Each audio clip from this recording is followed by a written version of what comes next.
Good evening, everybody, and welcome back. We are returning from our July recess this evening, so it's good to have everybody back at City Hall.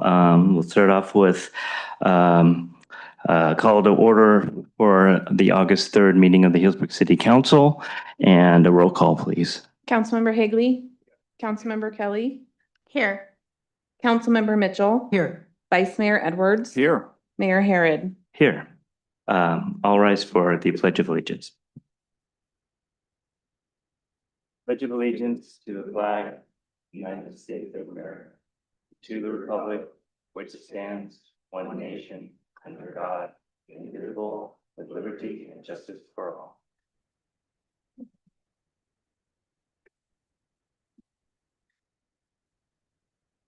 Move to approve the agenda. So moved. Second. All in favor? Aye. The agenda is approved. No closed session to report on, so we'll move on to announcements and presentations, starting with recognition of city employees with milestone anniversaries with Assistant City Manager April Mitz. Great, thank you very much. I'd like to invite Ben Veith up to the front. We are recognizing Ben tonight.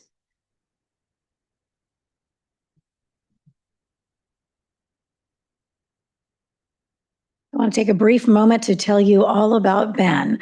So Ben has served as the city's utility compliance and safety coordinator since 2021. If you've met Ben, you know that he serves with professionalism, dedication, a smile on his face, and an unwavering commitment to the safety of our employees and this community. Daily, Ben plays a vital role in strengthening the city's utility operations by overseeing regulatory compliance, advancing the city's safety programs, and ensuring operational standards are met. Beyond a service to the city, Ben is deeply committed to giving back to the community through his volunteer work with Canine Companions. He has generously dedicated his time to advancing the organization's mission of providing expertly trained service dogs provided to people with disabilities free of charge. Ben has proudly appeared before the City Council alongside his service dog Mateo in recognition of National Service Dog Month. I sincerely thank Ben for his outstanding service, invaluable contributions to the city, and continued dedication to improving the lives of others, both within our organization and also within the community. So thank you, Ben, and happy 5-year anniversary with the city. Thank you. Thank you, April. She highlighted a lot, but yes, I don't know that anybody particularly grows up saying, I love OSHA. Probably more inclined to be like Matt or Lance or Jason to be a firefighter or police department. And so I oddly kind of found my way just in life in general, going through the military and discovering that it was in a way kind of fun, right? Kind of a black and white situation where right and wrong. I found myself in Korea as a training manager for several years, and I kind of enjoyed it. And then after separating, I pursued my degree in occupational health and safety. I drove 3,000 miles to work for the Department of Health for the County of Sonoma, and then kind of transferred my way up to City of Healdsburg. In the last 5 years, I've come to learn so much about myself, its community. I had not really a clue about utilities, the linemen and what they do on a day-to-day basis. And so I find myself 5 years later having learned a lot. And not only that, but Public Works and Parks Department, and kind of exposing myself to different elements and different conditions. But hopefully at the end of the day, City of Healdsburg employees are able to go home safely to their spouses, pets, whatever they may need and mean. And so that in itself, I found value in. And so every day I get the pleasure of coming here and ensuring the safety and occupational health of our employees, the ones that, keep the lights on, keep our water clean and our parks going. And that is a huge joy for me, and I appreciate it very much. And so I like my job. I like this city and the community. So thank you for 5 years. I look forward to many more.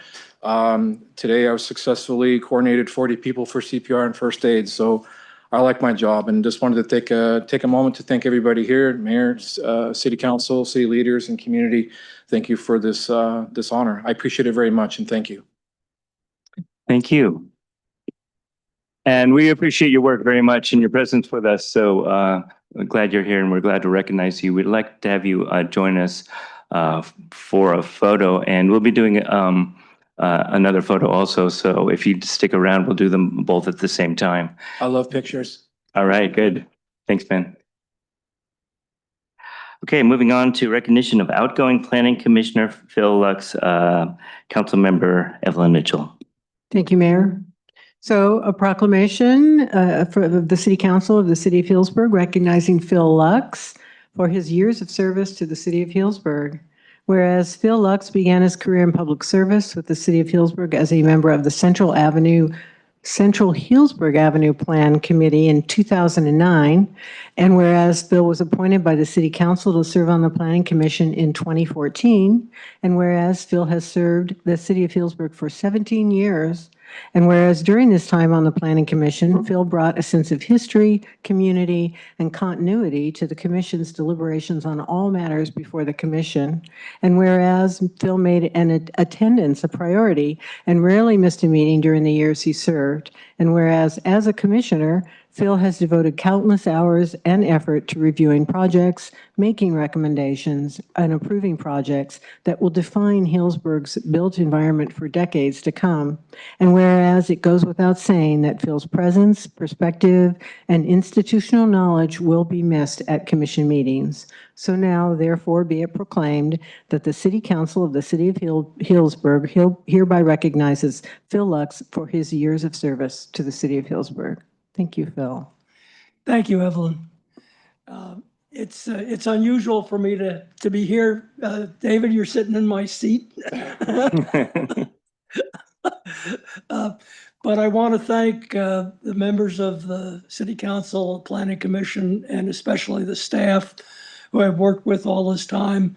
I think the one thing that's unifying about that is I never had any thought other than that all of those people were motivated by one ideal, and that was to make a great city better, and that was consistent.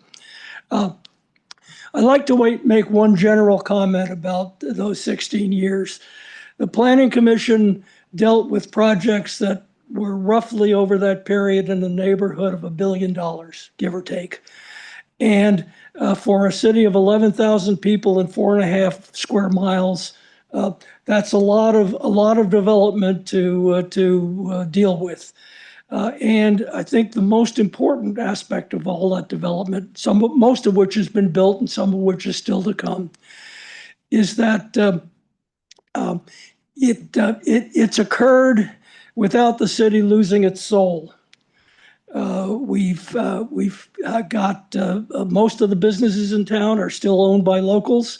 A lot of organizations like Corazon and Healdsburg Forever and Alliance Medical Center have grown and prospered during that period. And most of all, we've retained our sense of community, which is critical. And I think we've done a good job of integrating these new developments with what's best about the city. So it's been good for all of us and good for the town. Thanks. Thank you very much. Yes, Thank you. applause. We really appreciate your many years of service and all that you've contributed, Phil. Don't sit down for too long because we're going to take a picture with you, okay? But I think probably the council has a few words to say. Would you like to go first? Vice Mayor. Yeah, I appreciate your institutional knowledge and watching the detail you put into a lot of the buildings that are presented here in town. You're always making sure that the buildings fit in, they look good, and the projects are appropriate. So I really appreciate your time on the Planning Commission. Okay. Anybody else? Yeah, go ahead. I am so grateful for the years of service that you have given to this community, both you and Charlene. It is unusual that someone at in their retirement years after a very long and intense career chooses to spend so much time giving back whether it's on the Planning Commission or in other aspects of community. You are a remarkable community leader, and it is so fun to see you out in your element, whether it's on the plaza for the Tuesday concerts or in other spaces outside of your work on the dais for the city, because you are a beloved member of this community, Phil. And this chapter on the Planning Commission, I hope you know, we still will expect to get your emails and your input on all the projects that come before us after your time on the commission. But truly, like, you have made a mark on this community in a truly meaningful way, and the projects that you guys have reviewed and approved. And I remember watching the Planning Commission meetings, and you and Jerry Ettinger would nitpicking things back and forth and the nuance of the details, but that's what makes the projects great. And so we are truly grateful for your time and energy that you put in to hundreds of meetings that you've attended. And just thank you from the bottom of my heart. Thank you, Charlene, for sharing Phil with us and the city. And I look forward to seeing you dancing on the plaza in your free time to come. Thank you.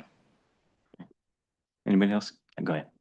I'd just like to add my thanks as well to Phil. And I think he made it easy whenever we needed to reappoint someone or to appoint someone to the Planning Commission. I think I had the opportunity to appoint him twice to vote for that. His expertise and knowledge is so valuable, and yes, you made that job easy. Sometimes it wasn't, but you made it easy. So we thank you very much for all your work. Phil, truly thank you for all the time. I think any of us that have sat up here in any commission or city council level understands the work and all the time and dedication that goes into all the decisions that people just don't see. And I think one of the fun things that I'm sure for you is you go around town and there are details that you know about, that you had an impact on, that you're proud of, that are never going to make the paper, that are nobody's going to be talking about it and cheersing you or doing any of that. But those are the little things that have a huge impact that help connect us back to what you talked about. We didn't lose our soul. And so I really appreciated you sharing that. Just know that all of us here know the dedication and time that you put into your time up here, and it's not lost on any of us. The sacrifices that go into that and how seriously you took that role. And you're definitely an inspiration for future planning commissions, and you've set the bar pretty high. So just wanted to thank you. All right, thank you very much. I don't really have too much to add. Those were all great words from my colleagues here. So if you would please come join us, bring along with you anybody you like, and we'll present the proclamation for you.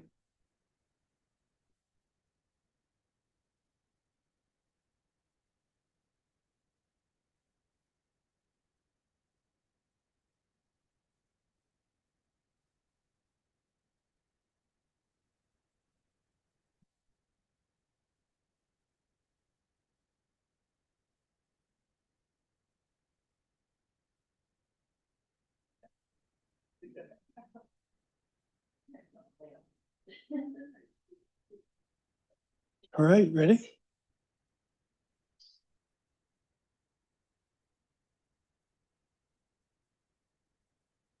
Thank you. Betty, you like to join us now?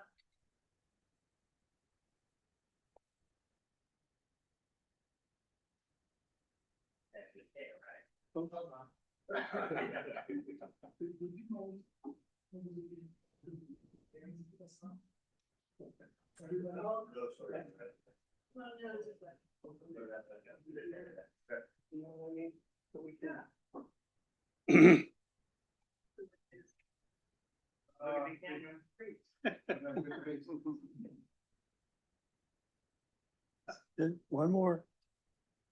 Potato. Thank you.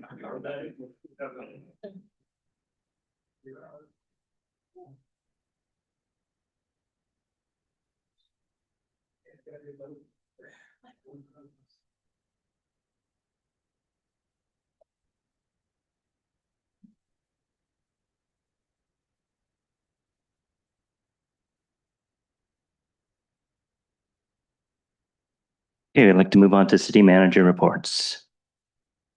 Thank you, Mayor. I have a few updates about events and activities that are coming over the next couple of weeks, but I wanted to start just by acknowledging some of the events and activities over the last several days. I'm not going to try to recap the summer while we were in recess for the last month, but certainly a busy weekend. And in particular, as the council knows and the community knows, we had two pretty significant fire incidents within reasonable proximity.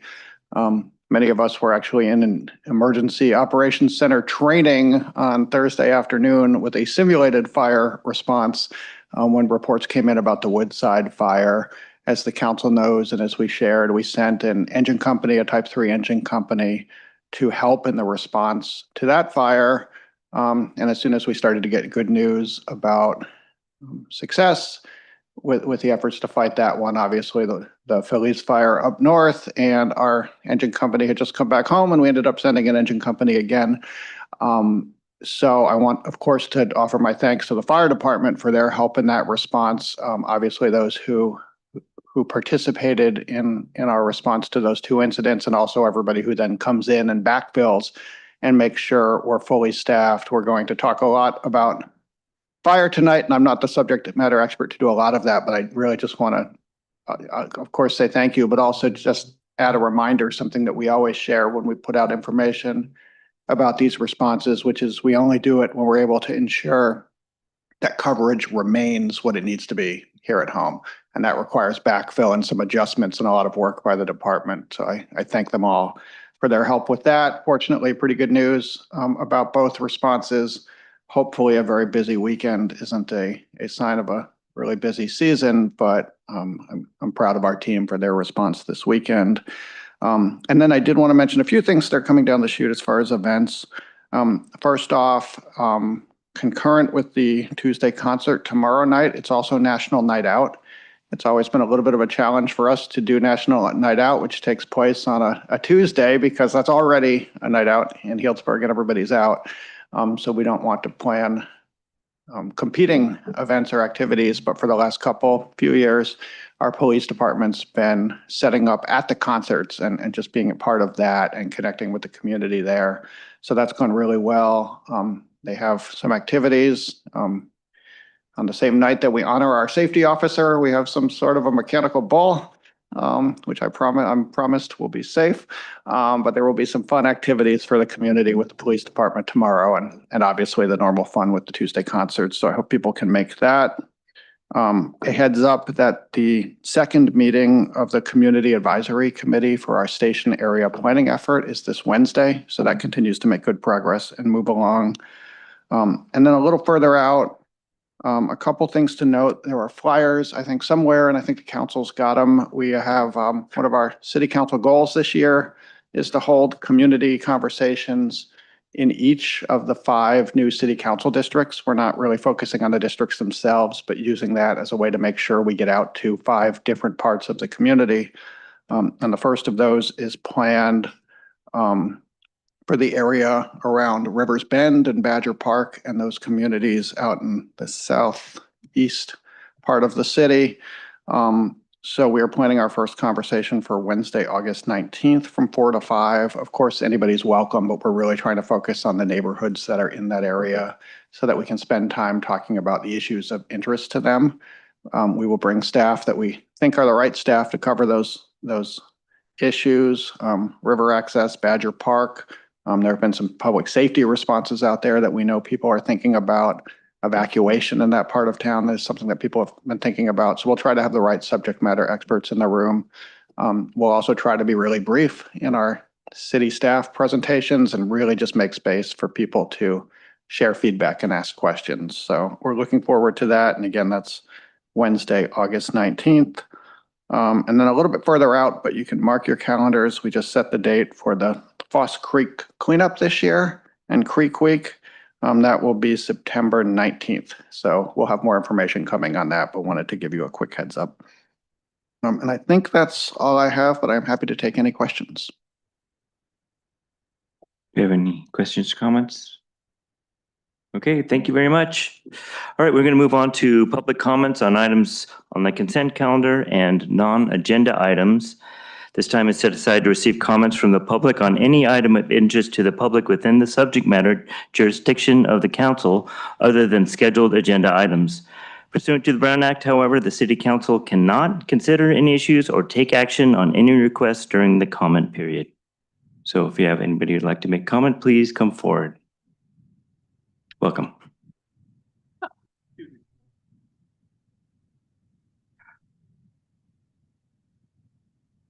Apparently, I'm not so used to public speaking as I used to be. Hi, I'm Fred Walter. I'm past president of the Rotary Club of Healdsburg Sunrise, and we partner with the city every year to put on the 4th of July presentation. And I want to thank the city for their help and all in getting that going. Especially, I want to call out Matt Milday and Kate Gibson. They did an excellent job of shepherding me through it, since I had never been chair of that committee before, and I had no clue what I was doing. But I will tell you that we have some statistics. 4,000 people or more attended. That was the fire department's estimate. Over 250 kids participated in the parade. We had planned on 1,500 hot dogs, and we wound up with an abundance. We had 3 hot dogs left at the end of the day, and we had no one dunked in the tank, and that's on me. I forgot to order the tank, but it's coming next year. Don't worry about it. At the beginning of the process, Matt Milday asked us or told us that the city was curious to know what we intended to do, since it was going to be the 250th anniversary of the Republic. And Doug Pyle came up with an idea, and I ran with it. And we decided that the motto for this year would be E pluribus unum, out of many one. We got a map of the world, 4 feet by 6 feet, and we strung it up on the shed next to the gazebo. And we had stickers, and we asked everyone who came by to put a sticker on the country or area that their people came from. I put up 4 stickers. Other people put up 1. It's emotional to me. Anyway, the point is, there is a 4 foot by 6 foot map with all of those stickers here that we're presenting to the city as our gift to you to document what happened.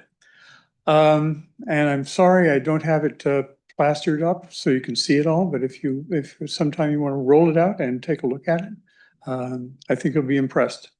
I certainly was. So that's it. I think I'm within my 3 minutes. All right, thank you. All right, next, please. Welcome.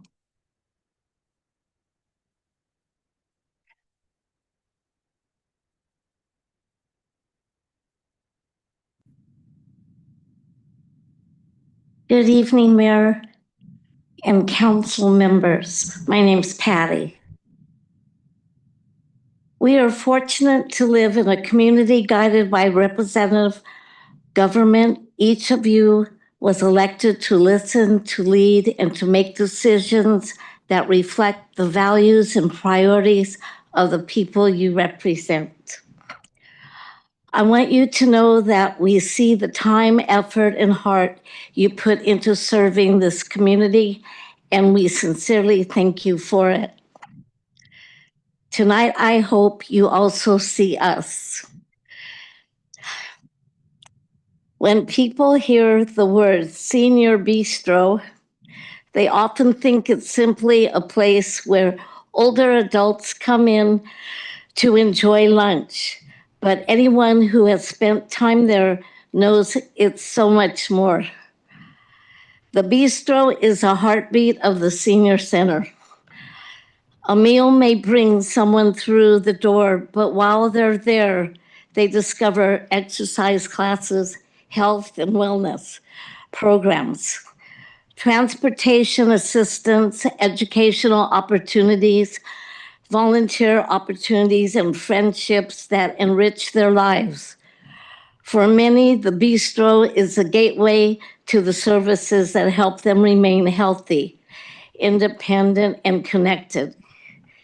Yes, we serve meals, but what we really serve is connection, dignity, purpose, and hope.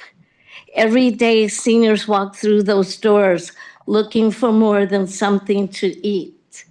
They come to see familiar faces, share stories, laugh with friends, and know that someone genuinely cares if they're there.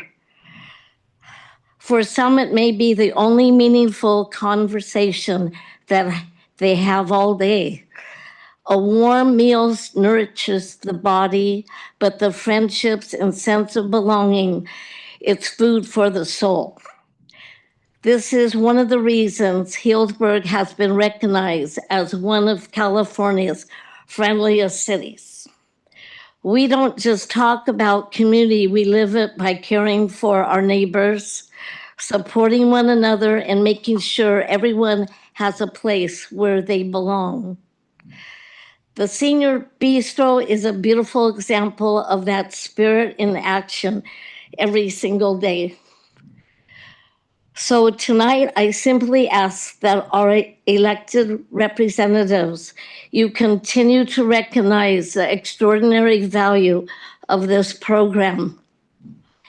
When you support the Senior Bistro, you're not just funding meals, you're investing in compassion, community, independence, and in the people who spent their lives building the Healdsburg we all cherish today. Thank you for your service, for listening, and for continuing to represent the community with care. Thank you. You're welcome. Thank you. Next, please.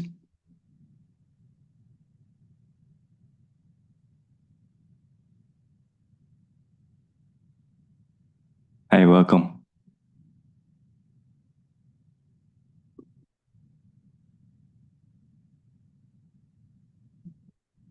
See, I'm only one out of 11,000 people in residents of Healdsburg, and I have a problem that's a little bit self-serving. I'd like to state what the issue is, and I haven't gotten any feedback. I came here 2 months ago, spoke about the same problem. I did speak with one counselor. I did send a letter to that counselor. It should have actually been duplicated and sent to every other council person. And then I also followed it up with an email. But this is my statement. I spoke about this so far unresolved problem related to my monthly utility bill at the council meeting about 2 months ago. And after the open forum part of the meeting, I spoke with one of the counselors. I wasn't looking for a handout so that I could or can afford to pay my monthly utility bill. I am asking for a calculation of my bill based on my particular situation. Every month for 25 years, sometimes late and complaining at the utility office, even when I used very little or no water during the billing period, I would get no feedback or negative feedback, which is understandable because the utility clerk is there only to take a payment. My lot and my house is about 1/10 the size of the lots and houses in my neighborhood. Maybe that's true of the whole city. I don't mind paying the charge for my variable water use, or for that matter, the charge for my variable electric use. However, but I think I should only be paying a fraction of the two fixed water charges, sewage and water infrastructure. I don't have a large bathroom or multiple bathrooms or a kitchen with multiple users. And my lot doesn't require use of much water or none at all. My utility services were terminated when I was 1 day late making a payment, and I haven't had any services for 2 months. And I have been without a bill for that time. I called the utility department and asked them to have my bill sent to my house, not to my post office box in Point Richmond, where it was sent, where I would pick it up during many years of commuting to the Bay Area. And so I really have received no bill. Utility department, I requested to have it sent to my home so I could get a bill. But I don't have the strong desire to walk back into that utility office unless I know what my bill is and I can pay it. I am only objecting to paying the full fixed charges on my monthly utility bill, which only fractionally should apply. I shouldn't be subsidizing the water use for my neighbors with a house that's the size of a dot. And when I sent the letter. Can you conclude soon, please? Okay, when I sent the letter, I did include a plot map which shows my little tiny house in a lot. Thank you. Thank you. Next, please. Welcome. Hi, all. Matthew, I'm part of the newly made Smart Station Area Committee. And my comment's quick. It's about a Planning Commission meeting next week that has to do with a property on Hudson Street, which is right across the street from our future Smart Station. And I wanted to ask if we can have the opportunity to look at possibly getting something presented about that property, about that project during a Smart Station Area Committee meeting also, because I feel like it would be, I want to avoid an awkward situation where the Planning Commission is moving a project along that's within the Smart Station Area's scope and within our mission, but we have no time to provide any meaningful feedback or comments on it, and we're not able to actually fulfill our goal for any kind of project that's happening within the area. I don't mean to get in the way of the Planning Commission and what they're doing and their rules, but I want to work together to make sure that we can both fulfill our roles and responsibilities. And that's it. Thank you. Next, please. Welcome. Good evening, Mayor Herod, Vice Mayor Edwards, Councilmember Kelly, Councilmember Mitchell, and Councilmember Hagley. I'm here tonight. My name is Andres Marquez, and I serve on the Cloverdale City Council. I would like to invite the City of Healdsburg to consider appointing one member of your City Council to participate in regional discussions regarding water resiliency efforts and conversations surrounding the proposed Alexander Valley Water District. On June 24th, 2026, the Cloverdale City Council adopted a resolution authorizing me to meet with regional entities regarding water resiliency efforts as an official representative of the city. Prior to that authorization, I had already been engaged in discussions with organizations including Sonoma Water, the Russian River Property Owners Association, the Mendocino County Inland Water and Power Commission, and other regional stakeholders. Since the adoption of the resolution, I have continued those discussions in my official capacity on behalf of the City of Cloverdale. These discussions are not intended to advocate for or against the proposed Alexander Valley Water District, nor are they intended to persuade participating agencies to adopt any particular position.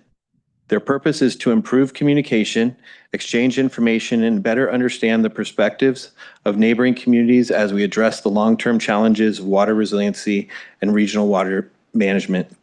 I believe Healdsburg's participation would bring an important perspective to these conversations.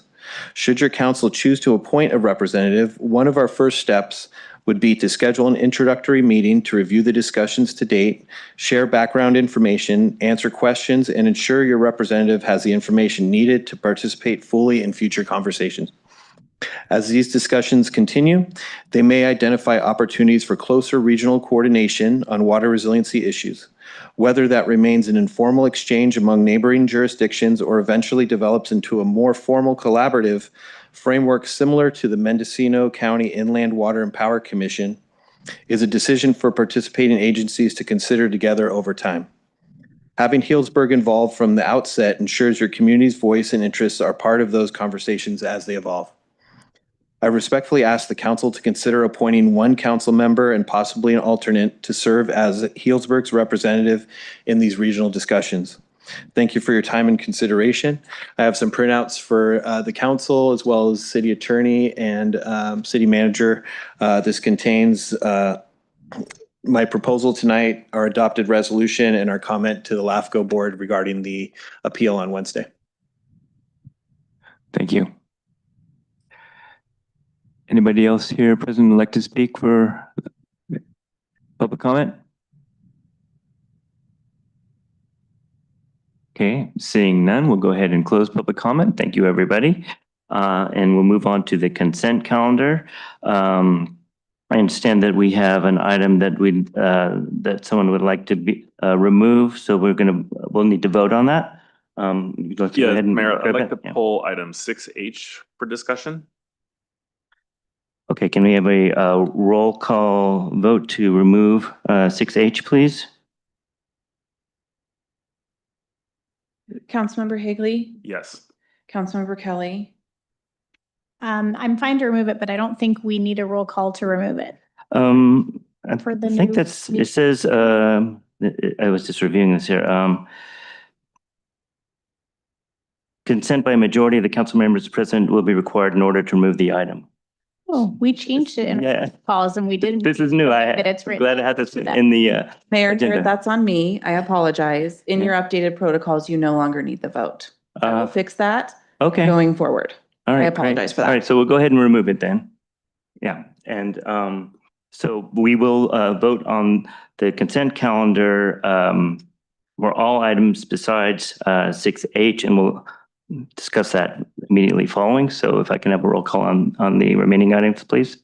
I move to approve the consent calendar items 6A through J, excluding item 6H. Second. Councilmember Higley, Yes. Councilmember Kelly. Yes. Councilmember Mitchell. Yes. Vice Mayor Edwards. Yes. Mayor Harrod. Yes. Okay, and then, so we'll move on to item 6H. Go ahead. Yeah, so this item, if people aren't looking, do we have a presentation or should I just like talk about it real quick? So this is basically a letter, outreach mailer regarding immigration policies and available resources. This is something we did last year, and it includes a message from the mayor. I have zero issues with the message, zero issues with sending out the mailer. I think it's important to do that. What I have a concern about is just that we're in the middle of an election season and our mayor happens to be running for re-election. And so what I would like to do is just add to the recommended action by motion, authorize the mayor to provide a quote and appear on a city outreach mailer on behalf of the entire city council. But then just add something like after the election in November, just to kind of keep it clean. So just my thoughts. Okay, thank you. Yeah. So, yeah, I would concur with that because I recall back in Measure O days that, well, we sent out mailers to the community about facts, but we were accused of campaigning, using city funds to campaign. And I think it's important for us to be really careful of that. And I think in this point, if we just defer it until after the election, it would make sense. Or if it's important, if we feel that it's an important thing to get out now, change it to a message from the city council, I think would be a second alternative. But I'd prefer to keep it with you as the mayor messaging, but after the election. Thank you. Vice Mayor? Yeah, I just think it would just be a clearer, smoother line. I know we talked about this a while ago, if we would have gotten it out before the official election started, but now we're fully into election. Filing period ends on the 7th. So I think it would just be nice for this council to hear what the community has said about being transparent and clear, and just to either change the council or present the letter after the election. Okay, thank you. Councilmember Kelly? I want to acknowledge my colleagues for raising this. It honestly hadn't crossed my mind, just because we had talked about it so long ago. I think we talked about it during our goals back in early spring. So, we move at the speed of government, and here we are in August. So I'm curious, I don't recall the resources that are listed on the flyer, and I know we did this in the past. Is there anything that's time sensitive about this particular mailer? Are there actions or resources or things going on that need to be addressed now that would be problematic if we delayed it? Staff can correct me if I'm wrong. I don't think any of the resources have a shelf life. Obviously, it's a live issue, and so I'll defer to the council about the urgency of getting it out. But no, I don't think any of the resources will cease to be relevant. If they did, if anything needs to be updated, we'd update it. But I'm pretty sure this mailer, as designed, will still be relevant and useful, even if it's sent in a few months. Okay. I respect the concern here, and I think it's reasonable that we brought it up. I would like to just check in with the city attorney about what your take is in terms of whether the appearance of the mayor's image in a mailer of this sort constitutes some impression of advocacy of my candidacy or anybody else's, and if this were to happen for another candidate, then we'll treat it globally. But let me know what you think about that, and then have another thought on this, please. Sure. So I can answer the legal question, which is I don't think that it would violate the campaign laws to have a quote from the mayor in the flyer as suggested by staff. What I can't answer is what some of the other council members are raising, which is public perception. That is often different. That's often a different standard than what is required or permitted by the law. Mm-hmm. All right, so I respect that, and it was in the back of my mind when me and the public information officer discussed the mailer, and I kept the wording in the mailer exactly the same as it was when then Mayor Mitchell did it for that reason. But I respect the concern. I just want to mention that in terms of the timeliness of this, that I hear from constituents about the question of what is the city doing about immigrants and ICE and so on fairly often. And for me, it is an up issue. And sadly, I feel it'll be up after the election period is over. So I'm sure it'll be perfectly relevant to send out this mailer at that time too. I mean, I hope I'm wrong, but that's probably the case. So I'm not going to oppose this motion to delay it. But I do want to tell you that this is part of my reality, is to communicate with people pretty regularly about the concerns. And then even today there was a mention of another alleged killing by an ICE officer and somewhere else in the country. So it does spike a lot of nerves in the community, and that's the motivation for this mailing. But I'm not going to oppose the recommendation that we delay until after the election. So I guess we should have a vote to do so, and I guess that would just be to ask the council if we can delay the mailing until after November 3rd. Yes, and we should do public comment. Okay, thank you. All right, so I'd welcome public comment on this item at this time. If anybody would like to speak on this, please come forward. Okay, I didn't expect anybody to be prepared here, so I'll give you a moment, but okay, thank you. No one's coming forward. All right, thank you. So I move to approve item 6H with the comments incorporated discussed tonight. I'll second. Just to clarify for the record, it will be to authorize the mayor to provide a quote and appear on a city outreach mailer after the election is over. Yeah. Councilmember Hagley. Yes. Councilmember Kelly. Yes. Councilmember Mitchell. Yes. Vice Mayor Edwards. Yes. Mayor Harrod. Yes. Okay, thank you, everybody. So no public hearing. We're moving on to business item 8.8, the Percent for Arts Ordinance Development Update with Arts and Culture Program Administrator Taryn Nickel and Community Services Director Mark Femick. Mark, do you want to take the beginning here? I'm actually going to turn it directly over to Ms. Nicole as soon as she joins us on Zoom. Great, Just thank you. 1 second.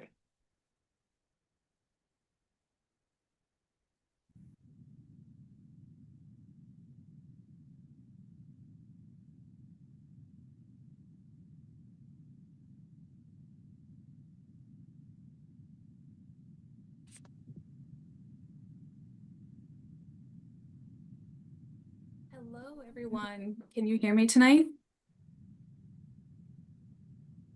All right, excellent. Good evening, Mayor and members of the City Council. Tonight, you'll be receiving an update on the Percent for Arts Ordinance development. Tonight, staff will present the proposed structure and administration of a Percent for Arts program for the city of Healdsburg, share documented outcomes from comparable California cities, and ask for the council's feedback and direction. Next slide, please.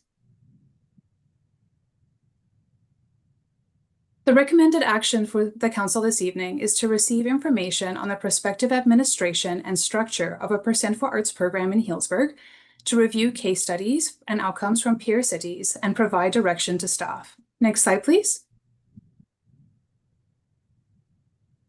Healdsburg has a long history of celebrating art in public spaces. The city adopted its first public art policy in 2007 to guide long-term installations in public spaces. And in August 2021, following an extensive community-led process, the City Council adopted Healdsburg's first Arts and Culture Master Plan. The plan calls for expanding the city's public art program to align with national best practices, including the Percent for Art Ordinance that establishes an art requirement for both city capital projects and private development. On December 1st, 2025, staff presented an introductory framework and survey of comparable programs across California. Tonight's presentation builds on that foundation, focusing on how such a program could be structured and administered specifically for Healdsburg. Next slide, please. The proposed program structure reflects the council's feedback from the December 2025 introductory report, together with a review of comparable California cities with proven track records and established best practices. This approach is built around 3 goals. Start modest with the ability for the program to grow over time. Keep city projects infrequent, but ensure they are well executed when they occur. And apply the fee mainly to large private development. Next slide, please. The proposed program establishes a 1% public art fee on eligible public and private development projects with construction costs of $500,000 or greater. The same threshold applies equally to renovations and reconstructions. In direct response to council's prior direction, staff lowered the initial proposed contribution rate from 1.5% to 1% and raised the construction cost threshold from $300,000 to $500,000. Next slide, please. The proposed program offers a developer or the city 2 ways to satisfy the 1% requirement. Install art on the development site valued at 1% of construction costs, or pay an in lieu fee of not less than 1% of construction costs into the public art fund. Partial combinations are also permitted, where a developer installs on-site art valued below the full 1% contribution. The developer may pay the balance as an in lieu contribution to the public art fund. Next slide, please. Consistent with comparable California programs, the following project types may be exempt from the requirement: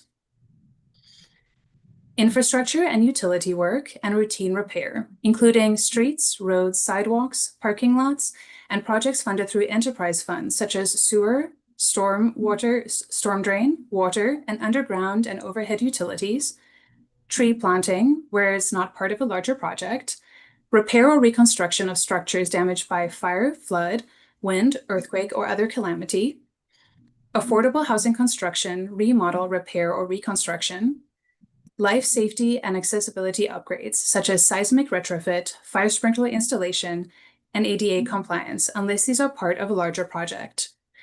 Note that these exemptions would not exempt a component of a larger improvement project from counting towards that project's overall cost for threshold purposes. Next slide, please. On the private development side, the proposed program would exempt single-family homes and residential projects of 4 units or fewer, structures damaged by fire, flood, wind, earthquake, or other calamities, affordable housing construction, remodel, repair, or reconstruction, seismic retrofit, fire sprinkler installation, and ADA compliance projects unless part of a larger project, and structures owned and occupied by visual and performing arts entities. Next slide, please. The proposed program also includes a funding source exemption. A project may be exempt where an applicable funding source, such as an external grant, prohibits the use of funds for public art. Where only a part of the project is funded this way, the city would deduct that portion's value from the total construction costs when calculating that contribution. A project is also exempt where a grant or similar funding source does not expressly prohibit spending on public art, but the funding provided is insufficient to cover the required contribution without reducing the funds available for that project's actual scope of work. As a matter of best practice, staff would encourage eligible projects to include public art as part of their grant applications for consideration by the granting agency. Next slide, please. The proposed program allows public art to be installed at a different location where on-site installation is impractical, for example, on a heavily constrained lot, without defaulting straight to a cash payment. For private development, the city may treat public art that a developer installs at an alternate city-owned location as a donation to the city. For city development, the city may prioritize alternate sites that offer significant community benefit, such as an affordable housing development. Staff would maintain a list of eligible alternate sites as part of the public art policy and review that list every 3 years. Next slide, please. The city holds the title to all public art that it commissions or purchases and is responsible for its custody, protection, maintenance, and preservation, consistent with the California Preservation of Works of Art Act. For private development, the developer and any successive property owners retain ownership of the artwork and are responsible for its maintenance. The public art must remain on site for 20 years following the date of installation, and a maintenance covenant recorded against the property secures that requirement. Next slide, please. The proposed program assigns clear roles across 5 points. The building official confirms a project's applicability to the program and verifies construction costs with city staff and confirms compliance with the requirement before issuing a building permit and a certificate of occupancy. The Arts and Culture Program Administrator conducts the initial review of the proposed public art and project budgets before a permit issuance, guides developers through the full process, and coordinates with the building official to confirm compliance. Next slide, please. The Arts and Culture Commission reviews proposed public art for consistency with the public art policy and recommends approval to the City Council. The City Council reviews and approves public art for both private development projects and the city's capital improvement projects. And the Public Art Fund is a dedicated fund established with the Finance Department that holds all in lieu contributions and restricts their use to the program's criteria. Next slide, please. Staff designed this process with 2 things in mind, keeping it simple for developers and ensuring that the art requirement does not delay a construction timeline. The process includes only 2 compliance checkpoints, before building permit issuance and before certificate of occupancy.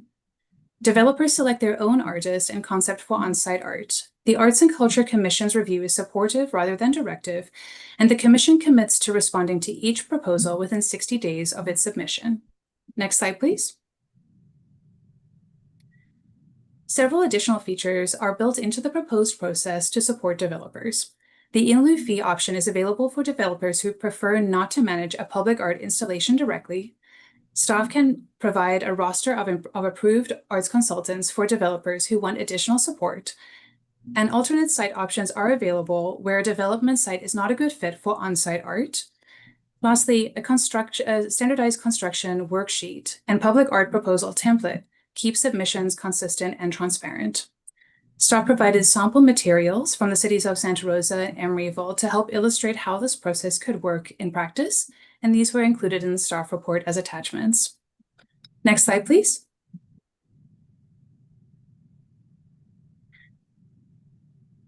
For Council's consideration, staff has summarized documented outcomes that comparable California programs have achieved over time, evidence of what a sustained, modestly scaled program may realistically produce. Our first case study, Emeryville, has a population of approximately 12,670, a scale comparable to that of Healdsburg. Over more than 3 decades, Emeryville's Art in Public Places program has generated nearly 70 publicly owned artworks and 230 total public arts installations. The Visual Arts Grant Program awarded a total of $103,000 in grant funding to individual artists and arts organizations in fiscal year 2025 through 26 alone. And their murals program, established in 2016, has produced more than 40 murals accessible through an interactive online map, digital pocket map, and printed pocket walking guide. Their bus shelter installations programs rotates new work into 4 bus shelters every 4 months and provides $30,000 in combined artist stipends. Next slide, please. The City of Watsonville adopted its Percent for Arts program in 2022, following a public effort from the local arts community. Within 3 years of Watsonville adopting its Percent for Arts ordinance, the state of California designated downtown Watsonville as one of only 10 new cultural districts statewide. Public art contributions financed a public art master plan that directly supports the downtown Watsonville specific plan and improvement efforts such as the City Plaza Revitalization Project. And their historic label Art Mural Project has produced 13 completed murals, each an exact replica of an early 1900s produce label connected to Watsonville's agricultural heritage. Next slide, please. Brea's Percent for Arts program has operated continuously since 1975, one of the oldest in California, and the city marked its 50th anniversary in 2025. The program has commissioned more than 195 sculptures since inception, one of the largest civic art collections in the state. The collection includes works by internationally recognized artists, and the public art is accessible through an interactive online map and educational study guides for students and teachers. The program also supports the Bray Art Gallery and the Curtis Theater, giving the program a continuous public platform, helping it to earn recognition as one of Orange County's premier cultural destinations. Next slide, please. And the city of El Segundo, which has a population of approximately 16,188, comparable to that of Healdsburg. In its first 5 years of operation, the program initiated 8 public artworks, only one of which has been completed during that time. The program's $2 million threshold, combined with the city's very limited available real estate, has structurally limited how many projects the requirement captures. The public art fund's permitted uses are broadly defined, which in practice has allowed contributions to support projects such as a municipal pool renovation rather than standalone public art. And a note here that the ordinance was amended in 2025 to add fee flexibility, and participation has increased slightly since that time. Staff includes El Segundo to illustrate how a high threshold combined with a narrow scope may limit a program's visible results. Next slide, please. With that, staff requests City Council's feedback on the proposed program structure and administration model presented this evening. Staff also requests the Council's direction to proceed with drafting a proposed Percent for Arts ordinance and an updated public art policy, both of which would return to Council for future review and consideration. Next slide, please. The recommended action for the Council this evening is to receive information on the prospective administration and structure for a Percent for Arts program in Healdsburg, to review the case studies and outcomes from peer cities that staff has presented, and to provide direction to staff. Thank you, Mayor and Council members, for your time this evening. Staff is happy to answer any questions the Council may have. Great, thank you very much for that presentation. I'm going to ask council if they have any clarifying questions about the presentation, then we'll go to public comment after that. So do we have any questions? Councilmember Hagley. Yeah, I have a couple. So there was, I can't remember which slide it was, but said that this plan would start modest with the ability to grow over time. What does that mean?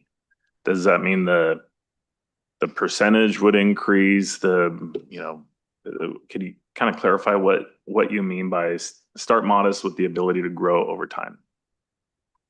Absolutely. So no absolute projections have been made as to what the program could grow to. We are proposing a program so that the results could be evaluated and monitored for success, with the possibility of reevaluating in the future, but no specific data points or goals for what that might look like have been defined. Okay, so it could be, all right, 1% is not enough. Let's increase it to 2% and so on, or?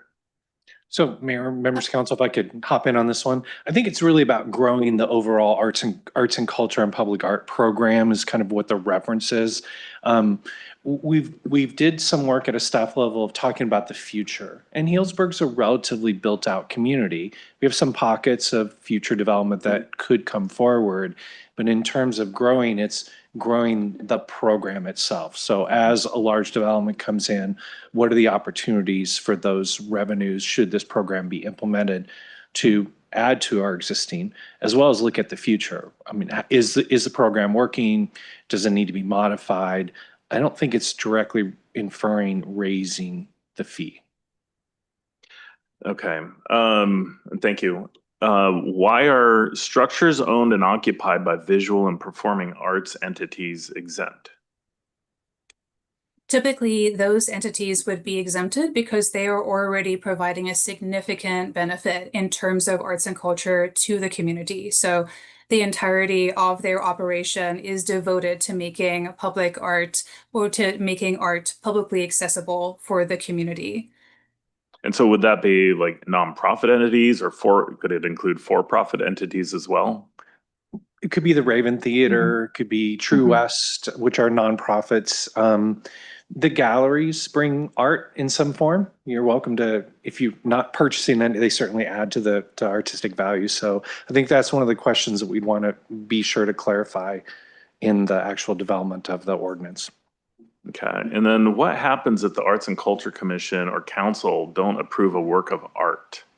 What's that process like that a developer brings forth? Is there an appeal process, or how does that work? So typically, this is where the public art policy would assist with guiding what acceptable and non-acceptable works of art would be. So a developer would have that guidance as they initiate this process, working with the Arts and Culture Program administrator. So the likelihood of that happening in many of the case studies that we've looked at is relatively rare. There would have to be a clear lack of alignment with the public art policy in order for that to happen. But in the case that does happen, there would be an appeal process typically outlined within the public art policy. But the hope is that with the clear collaboration with city staff at the onset, that the likelihood of that happening would be fairly minimal. And then last one, I just was curious on the status of the other goals that were in the Arts and Culture Master Plan. 4.2, which is create a Friends of or cultural trust to receive grants, donations, and other philanthropic contributions. You know what I'm saying? For arts and culture programming. 4.2.1 is explore California Arts Council National Endowment for the Arts and other grant programs. And then 4.5 is collaborate with Creative Sonoma and other Sonoma County municipalities on potential countywide funding resources. So that's a really good question. There have been 2 new nonprofit arts organizations that have developed and taken shape. Caldera and and Cube Art. Okay, So yeah. those two, they have very different focuses. Caldera is focused on the cultural district designation, where Cube Art is really interested in going out and securing some of those funds. I think what we're learning through this process is the city won't be able to provide this framework that's in the Arts and Culture Master Plan by itself. And so it's going to look for partners, both existing and new partners, to deliver some of those things. We have not started writing grants yet, and I'm hoping that's something that Cube Arts takes the lead on and brings those funds here, because I do think Healdsburg has great potential for that kind of fundraising. And my understanding is a lot of those funds, they're smaller ones, so that's where having a nonprofits partner with the city is helpful. Correct. Okay, that was it. Thank you. All right, thank you. Councilmember Kelly. Thank you. And those were great questions. I had some curiosity. I know maintaining some of the art that we have received in the past has been a cost to the city. We've got some sculpture on loan on the Foss Creek Trail across from City Hall, and then there's some other public art that we've received in various developments. I'm thinking about Curly and Cool Blue along the path, and there's like a couple pieces over at Sorrento Square development. And so I'm curious if we had this fund that people are paying an in lieu fee into if the developer didn't want to install art but instead wanted to pay a fee, is it contemplated that the fees in that fund would only go to new art, or we could use it for maintaining some of the existing art that we have? So I think I'll defer to Taryn on kind of best practices, and I can answer our specific situation with our artwork. Absolutely.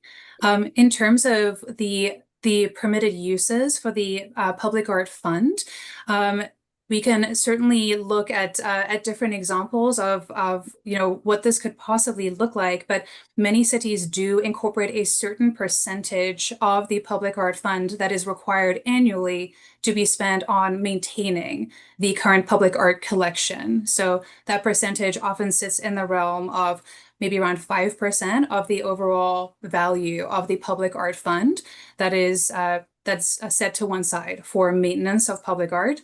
This would be part of the public art policy that would be developed by staff and brought back to the council.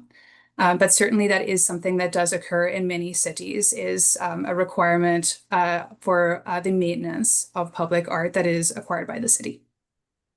Yep. And in Healdsburg, the majority of our public art is actually owned still through the Voigt Family Sculpture Foundation, including Curly and Cool Blue. In working with that donor, they were able to make the donation to the Voigt Family Sculpture Foundation. And under that relationship, the Voigt Family Sculpture Foundation has the responsibility for the majority or significant maintenance aspects. The city comes through and we do graffiti removal when that happens. And so it's a shared relationship, and I think it works really well. And hopefully we could continue to build on that in the future. Okay. Are you finished, Councilmember Kelly?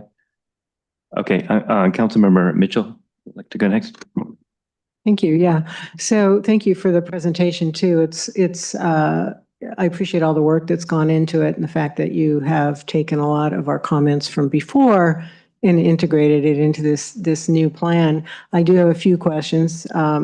So I see that affordable housing projects are exempt, but not market rate housing. Is there any concern that with the high cost of development and so on, this is just going to add yet another fee? Will that diminish our opportunity for other housing projects?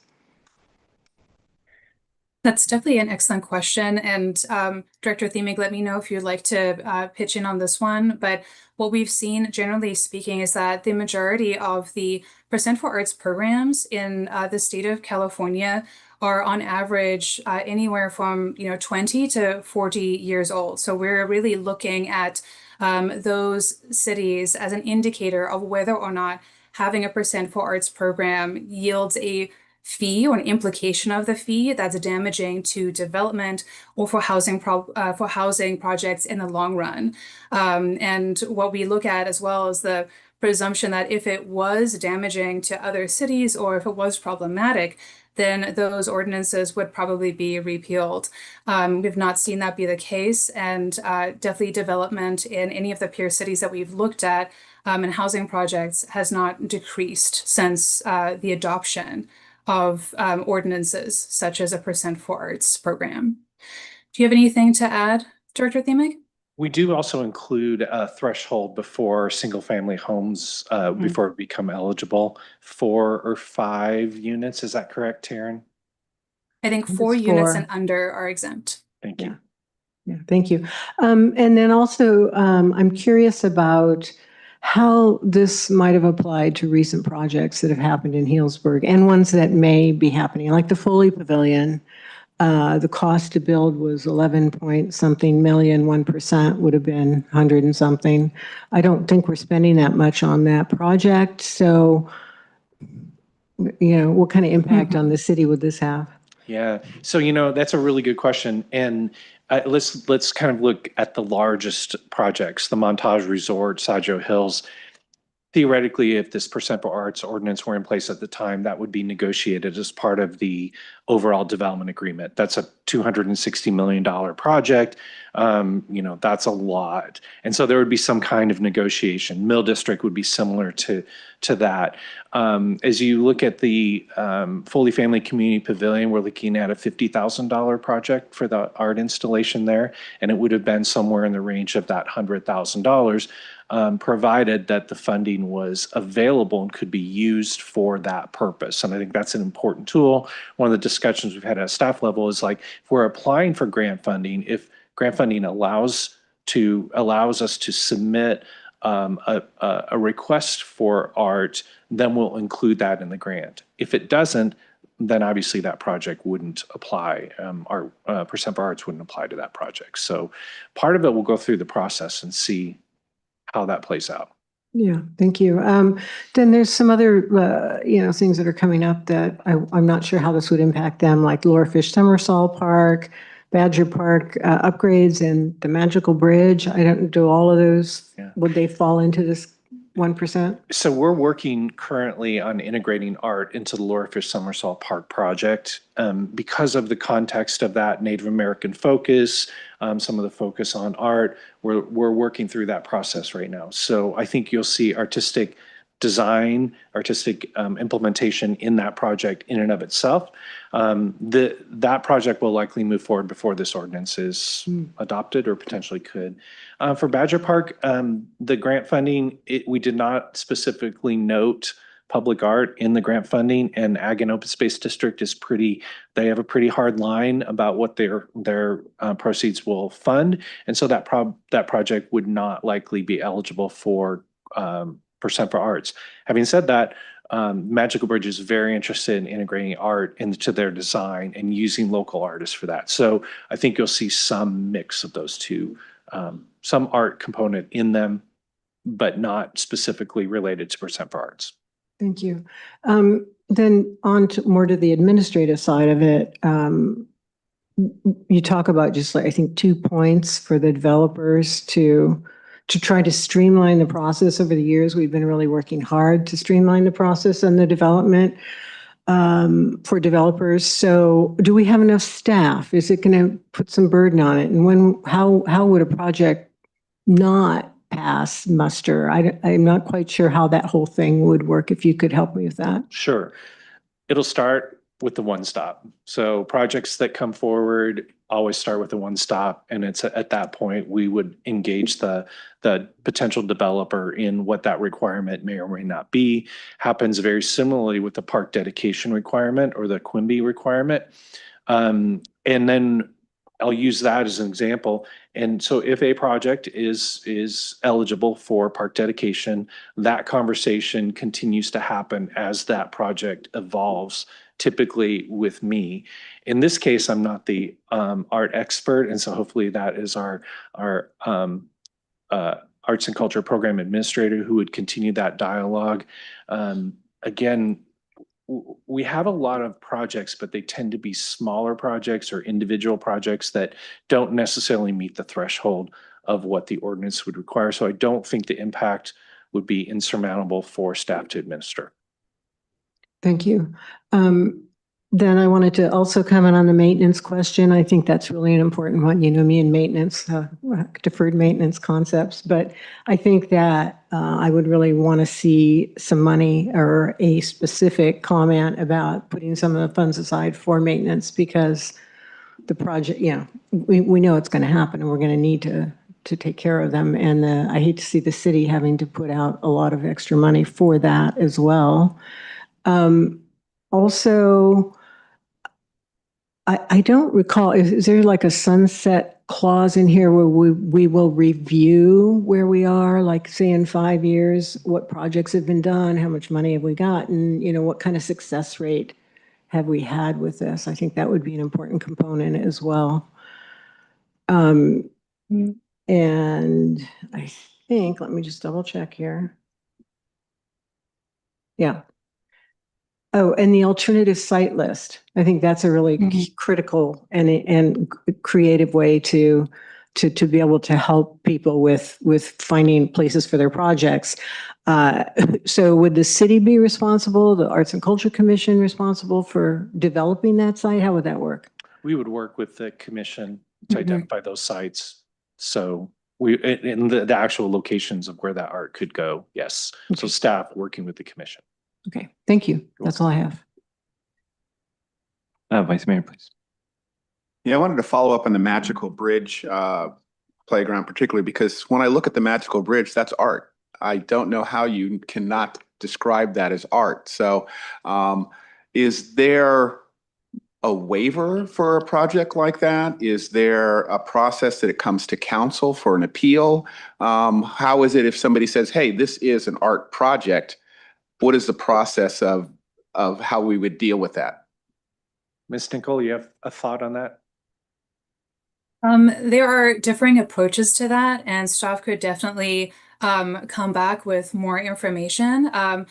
Typically, in the case of playgrounds, any playgrounds that are kind of prefabricated standard playgrounds, they're often included in the public art policy as being not considered works of art. However, there are examples of other cities. The city of Napa is one of them, where they're one of their most recent playgrounds that was constructed was, it claimed to have a very, very heavy contemporary art focus. And so I believe that particular project was designed with a stage designer or a set designer. So because of the artist qualifications and other works of, art that they had produced over time, it was, able to be looked at from that perspective. But mass-produced playgrounds typically are, prohibited from being considered works of art under the public art policy. Do you have anything to add to that, Director Thiemek? So I think we answered the question differently. In Napa, they actually use the Percent for Arts funding to help build their playground. I think it was about $1 million contribution. I think if we're looking at the Magical Bridge, we would look at what are the artistic components of it. Is there a stage, and is there local art? And that would go towards meeting, if there was a requirement for Percent for Arts, that would go towards meeting that part of their project requirement. So they're actually delivering Percent for Arts in developing the playground itself. Yeah, I'm just concerned, they've put a lot of time and money in raising funds for the playground, and then to have money drawn out of that. I just like a point of where council, if somebody could appeal to council. I didn't see that in here in the process of how that would work. If somebody with the planning commission, if they're not happy, then there's a process to appeal to the city council. I'd like to see that worked into here. I'm also concerned about the delay in a project. This is not broad. It's pretty broad in Southern California, is where most of the cities that have these percentage for the arts are. I don't know how well, if a developer comes in, our one stop, they've thought they've got the whole process figured out, and all of a sudden there's this, art. And now they've got to find an artist. I looked at the Santa Rosa Forum. It's the arts website, and it has to be reviewed by our commissioner. Do we have an idea of how much that would delay a project? It's a good question, Mayor, members of council. So I sit in not all of the one stops, but many of them, and they typically come with more questions than they do answers. So when and that's where that conversation starts with all the different units of the city's government that have regulatory role in development. It's where the conversations also start with how to create solutions. And so I think continuing that dialogue with a project where the percent for arts ordinance would apply, our arts and culture program administrator would be part of that one stop, initiating that conversation and working with that developer. They're usually at the very beginning stages. They have some preliminary concepts, but they don't certainly, at least the ones I've observed, they don't have everything worked out quite yet. All right, thank you very much. Thanks. All right, just a couple quick questions. There's something you said, Director Themick, that made me think that you implied that a development agreement might supersede the 1% ordinance. That's not true, right? I mean, I just want to clarify that. That if we were in talks with someone like we were with Sergio Hills Montage, that a very large project which would require a large contribution, that that discussion wouldn't necessarily sidestep the requirement for 1% for the arts. I don't think it would sidestep it, Mayor. It is basically a baseline for that particular project. So give you an example, real life example. When Mill District came forward, they had to comply with the Quimby Act, which required park dedication. They proposed to dedicate parkland, privately owned, open to the public as part of their requirement, and a cash contribution. And it was negotiations between, at that time, the city manager and the developer about what that cash contribution amount was. We knew what the calculation was. What is that actually going to be? In some cases, it might be to the advantage of the city, or in some cases, it might acknowledge some other aspect that the development is bringing, some public benefit that the development is bringing that would help kind of meet the overall project goals and the overall benefit to the city and the community. So it doesn't go away. It's kind of the baseline of where you start those conversations. And ultimately, City Council approves those development agreements. So you have the deciding factor of, if there is a percent for arts requirement, here's what the developer is proposing and here's what the city has negotiated. Does that work? All right, thank you. In the presentation, there's mention of developing a roster of approved consultants for developers. Is that a big lift to create that? Is that a large project? Is it time consuming or is it simple? I'm not sure if I grasped that properly. It's a small network of professionals. There's a very specific licensing process that you have to go through. So creating a list, it would not be an extensive list because there's only a small to medium number of those professionals. So no, it would not be a huge lift, and it would be similar to finding a qualified arts conservator, again, highly qualified individuals, of which there are only a few operating in each region. Okay, thank you. I'm going to go ahead and open this up to public comment at this time. Someone would like to come forward and talk about or ask about this item, please come forward now. Welcome. Hi, good evening, mayors and council members. I'm Noah Jepson, chair of the Arts and Culture Commission, and I'm here in support of the Percent for Arts program. This program really provides a common development percentage dedicated to supporting public art that developers already expect in other cities.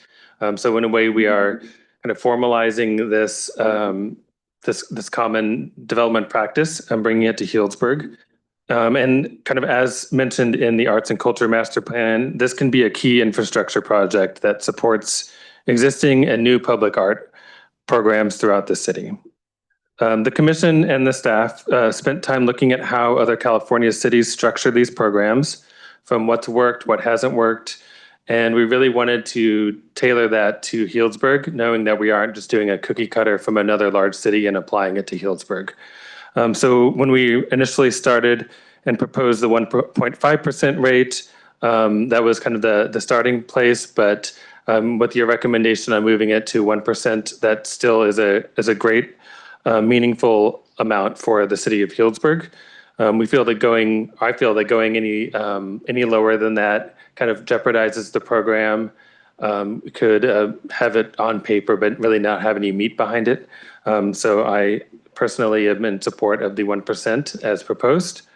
And I also wanted to highlight the in lieu of fee, which was mentioned. That's important. It could be just as important as the regular amount. The in lieu of fee really helps us direct funding for the arts where it needs to be in the city, so that not all neighborhoods who receive the biggest new developments receive the art there, but we can actually through the in lieu of fee direct art to other neighborhoods that may not normally receive the large capital art projects.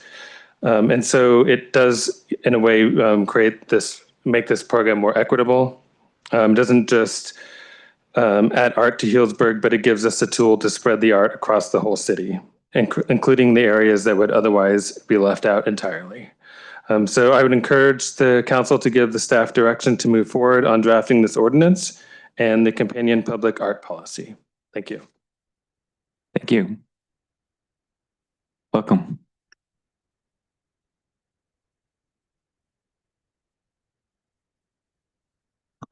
Good evening, Mayor, City Council members.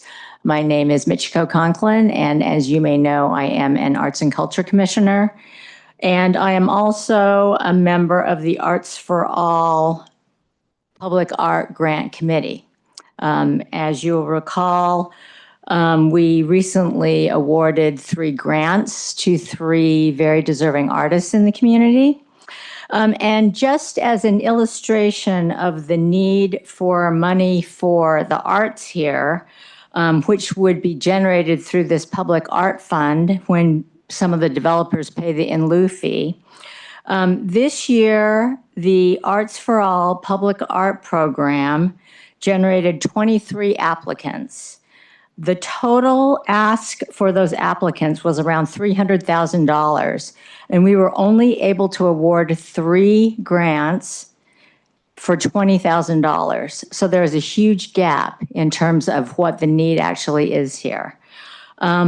Also, to address your concerns about creating hurdles for developers, we know already that some of the developers that have recently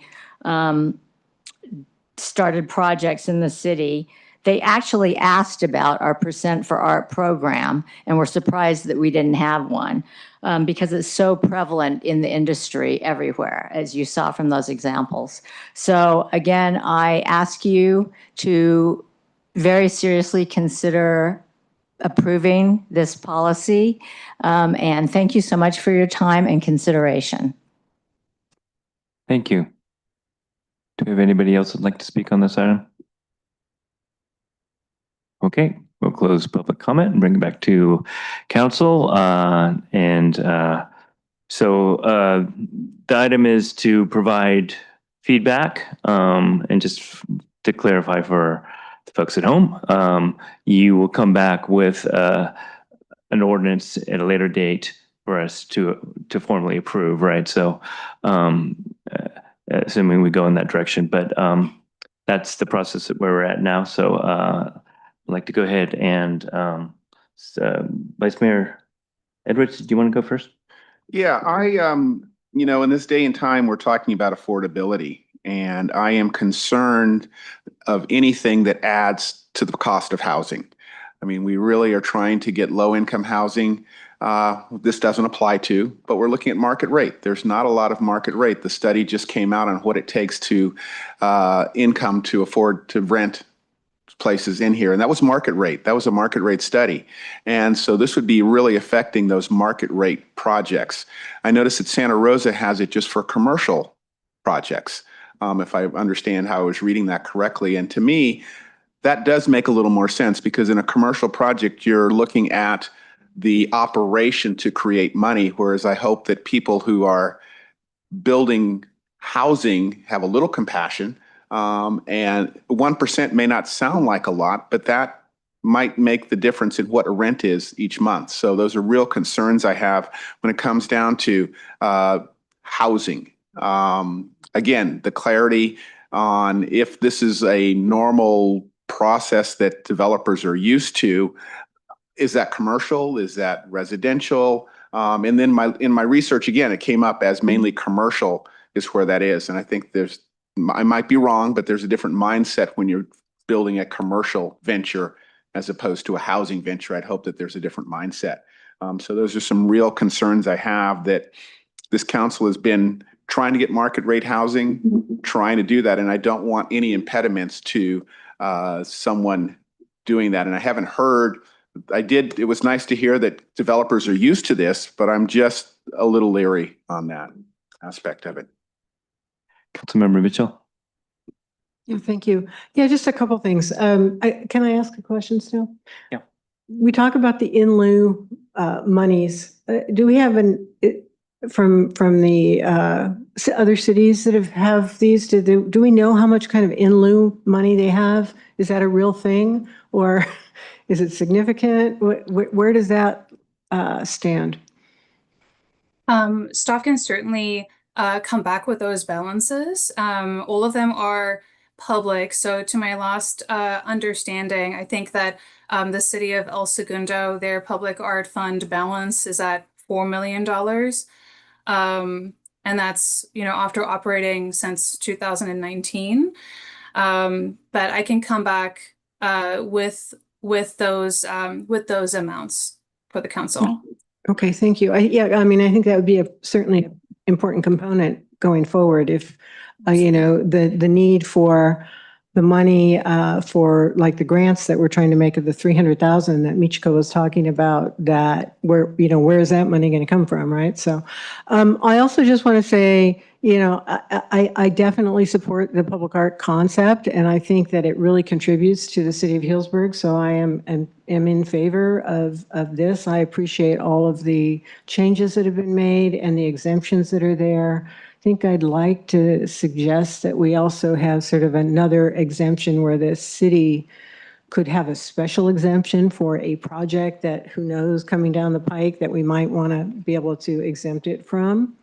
But overall, before we adopt, I'd like to see the administrative burden kind of fleshed out a little bit more. I know we say that we've got plenty of people to do it, but I'd really like to know that that we're not going to have to add a bunch of staff to do that.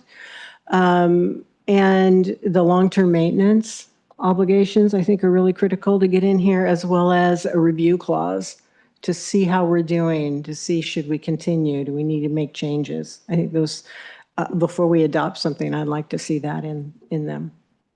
If I could clarify, we don't have a lot of staff, right? I mean, and so we'll absorb this and take this with him, but there are processes in place that I think streamline the process, both for the developer and mainly the one stop that gets the initial conversation going. So didn't want to leave you with.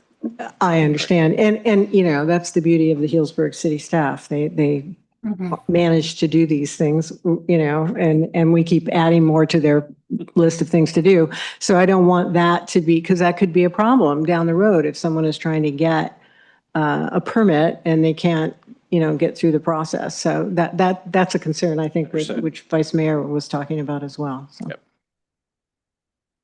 Councilmember Kelly. Thank you. And thank you for the thoughtful comments, and really appreciate the presentation and the work that the commission has done and staff has done bringing this idea forward. I know this has been discussed ever since the creative leadership team and the arts and culture master plan group started convening. It feels like it was before the Kincaid fire. So like it could have been a decade ago. It really is, it's been a long conversation. And so I'm delighted to see it coming to the council now. And I do think, the exemptions that have been put in place, especially with all housing 4 units and less residential, really, I think in, reflecting on the comments that Vice Mayor Edwards made about, making sure that this isn't just a deterrent to build the housing we so desperately need at market rate. Obviously, the affordable housing is exempt, and then really any housing development of 4 units and fewer is exempt. And so when someone's building 5 or more housing units, to me, that's a larger development as we think about it in terms of how we allocate between real, business developers versus people who are building homes that they may live in or they're in the neighborhood that they live in. We kind of have two different categories of development happening in Healdsburg, and that's how we classify the GMO allocations as well. We have kind of the mom and pop builders, and then we have capital D developers. And so I think, to me, in reflecting on your comments, like, would this just apply to commercial or would this apply to residential? I mean, those capital D developers, like, this is their business. They're doing it. They're not doing it to live there. They're doing it because they're building housing. It's part of their, bottom line that this would just be a percentage that's a fee, just like they pay the school fee, the parks fee, and all of the other necessary, impact fees in the community. And so I'm just thinking about it like, obviously we don't want it to be a deterrent, but I do think because we adjusted it down from what was originally proposed, getting down to 1%. And what did Phil Luck say earlier, that he thinks he's approved about $1 billion worth of projects in this town? That's a lot of construction. That's a lot of, impact in the community, and just knowing that we really don't see the development that we do see in Healdsburg is pretty large scale. The development agreements that happen between Saggio Hills, North Village, Mill District, and then I guess the 3 Healdsburg Avenue project is probably the only other project that's in that, capital D developer category. And those are all, 3 Healdsburg Avenue, that's kind of a middle small project, but everything else is pretty big and lots of impact on the community. So I think, just knowing how much the public art in those spaces could really play a positive role, and the other ways in which we entered into those development agreements to make sure we had community benefits, whether it was their contributions to building a fire station on the north end of town or putting in the park across, on Healdsburg Avenue at Mill District. I think those public benefits are really, how do we ensure that the soul of our community is maintained while all these major developments are happening? And so I think for whether it's the fire station that got, funds put towards it because of those development agreements, or the parks, those are the things that help to maintain the community while also taking on, these massive developments that are happening. And so I think art plays a role in that. We've asked a lot of housing developments in the past to put in art, like Sorrento Square and the one on Monta Vista. I can't remember what that one's called. But all of the small neighborhood 30 unit, they've all kind of put in some public art, whether it was large or small, it's there. And so I think this is something that developers are used to doing, and housing developers are used to doing in our town because they're already doing it. So I'm happy to see this move forward. I really appreciate the comparative cities that you guys presented so we could see what other people are up to. That's really helpful context, and to see what people have been doing for a long time in it. And, would love to see this move forward and hopefully get adopted before the next, wave of impact happens in our community. Thank you. Thank you. Councilmember Hagley? Yeah, first I want to thank our staff and the commission for the time that they put into this item. And especially to expand the exemptions. I do note that the arts are exploding in Healdsburg with new murals, programs, robust arts community, including an arts and culture commission made up of commissioners with diverse artistic backgrounds, all without a percentage for the arts program. I have a number of concerns. It's just a different viewpoint that I have on some of these. Some of the comments I heard, what developers expect in other cities. That's tough for me to say, well, then there's a reason that we should follow the same. There's a reference to a gap in funding for 300,000 versus 20,000, and to highlight the need. I would almost classify that as a want. The need are firefighters, police, infrastructure. To me, that's a need. So this would kind of fall in the want category. And then I heard something about, this is their business when referencing the developers, almost like, well, they're already paying this fee, that fee. What's another fee? I kind of have an issue. I always struggle with that, not just on this thing where it's just like, okay, let's just keep piling on. And then with existing developments, we've had a lot over the years, and a number of projects for reference. And, when I think of Montage or Appalachian or Mill District. I forgot the name of the development right across from Big O Tires. They all have art incorporated into them. And it may not be a sculpture, but I see the art in the architecture, in the flow, the landscaping, how you're walking through things, the lighting, like all of that to me is part of what maintains the soul of Healdsburg and continues that so it doesn't feel cold, it feels welcoming. And even the playground at the Mill District with that climbing rock that my son loves to climb on and eat McDonald's on top of, but it's 13 and, art is in the eye of the beholder, and sometimes it's eating a Big Mac on top of it. So I think I just wanted to share some of those comments, and then I've spoken to developers as well, other developers, large developers, and I spoke to one in Rohnert Park and asked them, like, kind of discussing this item, and they're like, oh yeah, we're big supporters of art. And I go, well, do you guys talk to the city of Rohnert Park? And I was like, oh no, I mean, we just love art, so we just do it. Like it's a passion for some of the developers. And, when we look at, the big projects that are subject to development agreements, we can have that art incorporated in. And at this point, we have an arts and culture master plan. And I think any developer that's coming to Healdsburg, they're going to do their research on what the community wants, what we expect. And they're also going to be in a meeting presenting to the Planning Commission. And I guarantee you there's going to be comments from, our neighbors that really are into art with suggestions on how the property could be improved. I think, another concern is, the staff report itself was 10 pages. So, which is fine. We have long staff reports.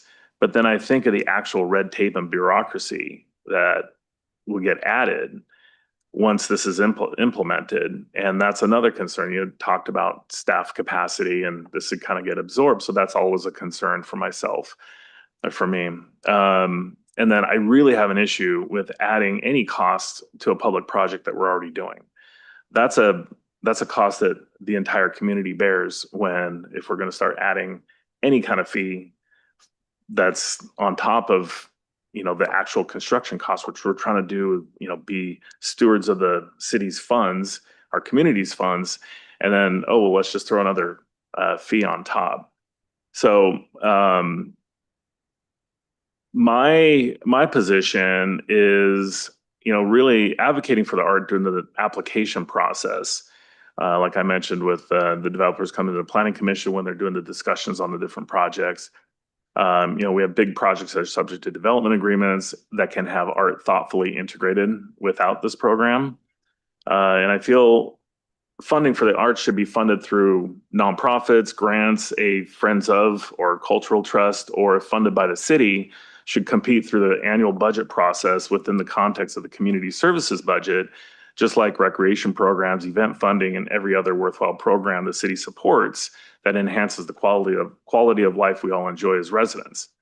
So my concern with the percent of arts program is not an expression of the lack of support for art in Healdsburg. The question isn't whether art is valuable. It is. The question is whether it should receive a guaranteed percentage of every development project, regardless of other community priorities. So my direction, since that's what staff is asking for, my direction would be to not proceed with the percent for the arts program and instead turn our focus and energy to the other goals outlined in the Arts and Culture Master Plan. Goal number 4.2, Friends of or Cultural Trust to receive grants, donations, and other philanthropic, there's that word again. I'll learn it by the end of the meeting. Contributions for arts and culture programming. 4.2.1, explore California Arts Council, National Endowment for the Arts, and other grant programs. And then 4.5, collaborate with Creative Sonoma and other Sonoma County municipalities on potential countywide funding sources. Thank you. All right, thank you. Did you have some? Yeah, I wanted, I'm not so much concerned that we're going to continue having large projects. I think we're getting to the point statewide to where we'll be doing infill projects. And that's where I see a smaller, less refined builder coming in. So that I'm not concerned about the Montage or the Mill districts. It's just that we're not going to keep adding those large projects. We just don't have the space. So we're going to get down to where this is going to be reapplying to where somebody wants to do an infill, where maybe a house is red tagged and it's torn down and they might want to put in 5 units there, you know, with some ADUs. So that is my concern. I'm not so worried about large projects. It's where we're going in space that we have as a limited town. Could you define what the suggestion is then? I just am not comfortable in the long range of having this on residential units. Commercial, I have no problem with that again. And we have commercial space, those turn over, those change. But when it gets down to where we are really out in the future, I'm not looking at today, tomorrow, I'm looking in the future as we should be planning for, not just what we have today. That I want to see the less burden on those type of infill projects. Yeah, go ahead. Just a follow-up question. I know we were talking about exempting 4 or fewer units of residential from this. In the example that was given, and I'm not sure if you guys have had a conversation about this, I'm looking at Planning Director Diven. If someone was building 3 homes and 3 ADUs, is that 6 units of housing or is that 3 units of housing? I believe the ADUs are exempt also. ADUs are exempt. Sorry, Director Diven.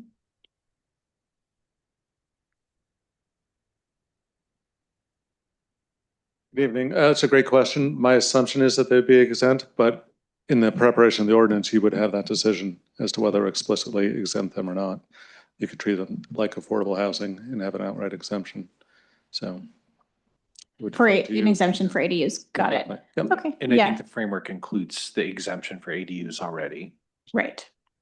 Okay. Thank you. So yeah, I mean, I think about the South Entry area and what will happen in that part of the city, which is a huge undeveloped part of the city. And as we complete the station area planning exercise, I imagine there'll be a lot of massive development that'll happen in the next 10, 20, and 30 years in that area, just like when I don't know what the Saggio Hills area plan, that's what it was called.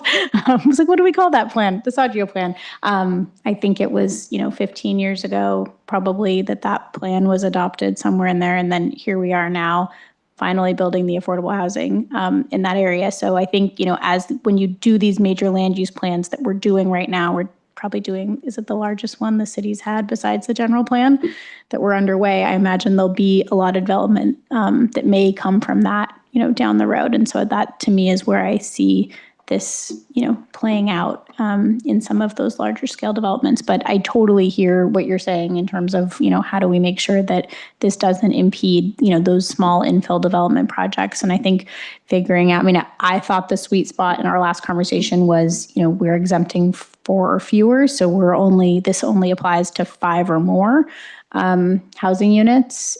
And that doesn't include ADUs because those are exempt. So it would have to be 5 houses, 5 single family homes, or a 5 unit development or larger.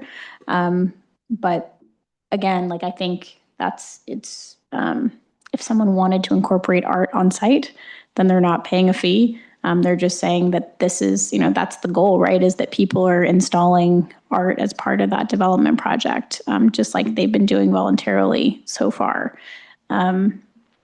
So I don't know if that is a helpful way to think about it, if the ADUs are exempt, but if you wanted to propose a change of the number of units, that's probably a helpful thing for us to kind of get. It's not so much the number, it's the location.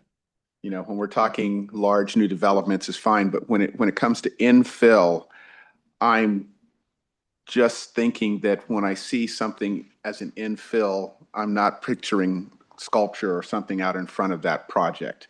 I'm thinking large developments like the Mill districts. When I look at where art is, they are larger projects. I'm just concerned that how you would, when you're doing a residential infill product to incorporate art, therefore it might not go through. Therefore, it's just we want the fee. Can I ask Darren? It seems to me like there's a lot built into the proposals here in the presentation that would help us work with those inconsistencies. I mean, what you're worried about is something that's really out of place and doesn't fit. But I think there's a lot of pieces in place here that should filter that out so that what does happen is appropriate or results in, a financial contribution if there's no space for a sculpture and so on. Am I right? Absolutely. And two other points to consider is that in most projects, I say actually all projects would be encouraged to think about how, like, what a work of art incorporated could actually be. So in some cases, yes, it may be appropriate for that site if it's a very large site, huge development, to have a standalone sculpture. But what many developers actually choose to do is to incorporate something they would already be incorporating, like a really gorgeous sculptural doorway or a mosaic pathway in lieu of a regular pathway. It doesn't have to be standalone. It's an artistic component where an artist is brought in, but many developers are able to obtain something that they already would have had, but just a slightly more artistic version of that, where an artist is brought into the design process for that element. So the idea is to have works of art that are truly incorporated into the project in a way that makes sense in terms of scope and scale and the design character for the build. In terms of it relating to the site, there are definitely many measures in place for that. Yeah, I like hearing that it can be involved in the design of the project itself, because that gives a little more flexibility to the developer. It allows things to, in my mind, fit more into the community, what's already existing. And it goes back to some of the things that Planning Commissioner Lux always talks about, is the texture and how things feel as a part of that. So I feel we're doing a lot of that already. I just want it to be clear that the developer or the builder would have that option, not just to say you've either got to put what art is, painting or sculpture, and if you don't, we're going to extract some money from you. So those are the things that I would like to see. And then it gets hard of determining, well, we had to spend this much more on architecture to do that or design. So I just see it, we really need to be clear on what we're doing so that we don't find us battling with people wanting to build housing. I really don't want to add any impediment to more housing. Councilmember Mitchell. Yeah, just a comment on that. So I like the idea that you could incorporate the, different kinds of ways to incorporate the art in these smaller projects. But with the dollar amount, the 1% kind of creates a different problem there. I mean, you could create some beauty that isn't going to be 1% of the total project costs. It could be significantly less. And so I don't know how we would accommodate that to be able to do these, still get art and beautiful things, but not force someone to spend, a certain amount of money. I'm thinking about my old house at the end. We lived on Lupine Court, and at the end of that, the pathway that goes off to Johnson Street, there's like maybe, I think there's about 6 lots right there, that 3 of them are now up for sale. They may have been sold because the sign came down, but to see art there it would be odd. And that's kind of the infill piece I think that we're concerned about. So I don't know, maybe we need to consider raising the number of units, because 5 or 6 or 7 is infill, and that's what we want, right? We really want that to happen. Versus maybe a bigger project where it would apply. I think that maybe that would be a consideration. I don't know what it is, 10 or something. Yeah, that's exactly it, because when we're talking about that south entry, that's a large area. Sagia was large. Parkland Farms was large. Those large areas, when you're designing them, it makes sense. But these smaller infill ones, which we have fewer and fewer of, and those are going to be the ones that are closer to schools, so far that are current existing. That we need to have some type of accommodation for those types of units. Okay.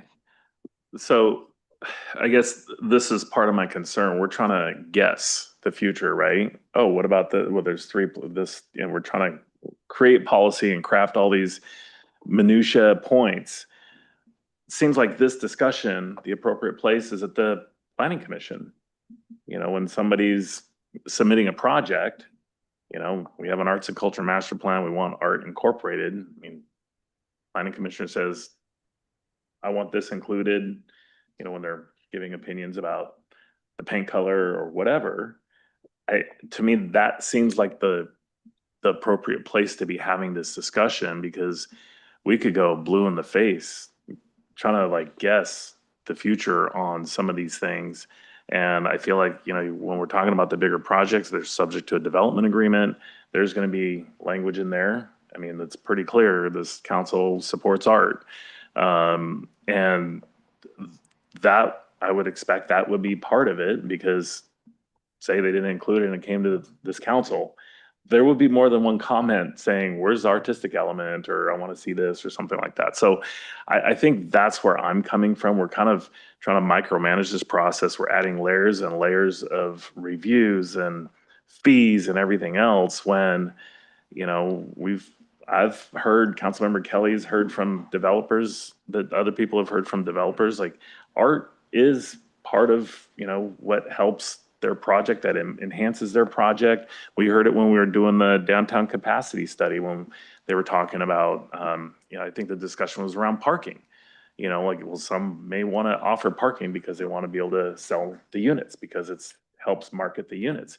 Art is something that helps market those projects. And I mean, I don't know, that's kind of where I'm coming from. Like, let's kind of remove this red tape layer that we're trying to create and place on future development, and really focus on working with the existing tools that we have that have been able to generate some of the art that we have on the developments. And then really, what can we do to enhance these grant programs and the other goals in the plan? So I'll just leave it there. Those are my thoughts. I think that the presentation shows a really strong effort to avoid the sort of red tape nightmare that you're portraying here, and that it's simplified, it's elegant, it's accessible in terms of the developers grasping it and being able to navigate it, and that there was a lot of attention placed on that, and comparison with, you know, what's here with other cities where it's working, and that it's not, you know, I've considered myself a very strongly pro-housing person who has been very strictly focused on how this is going to impact housing. And for me, it's passed that test. I guess we could have a discussion on, you know, on the residential housing limits a little bit. I don't think that's going to be huge, and it doesn't matter if we're guessing a little bit. I don't want to throw this out because you know, we have some concerns about that. I think we have a lot of data and a lot of comparative data here to work with to make a good decision about that. And the price for not doing that is just basically stating preferences and that we like art and putting that out there and hoping everything is okay.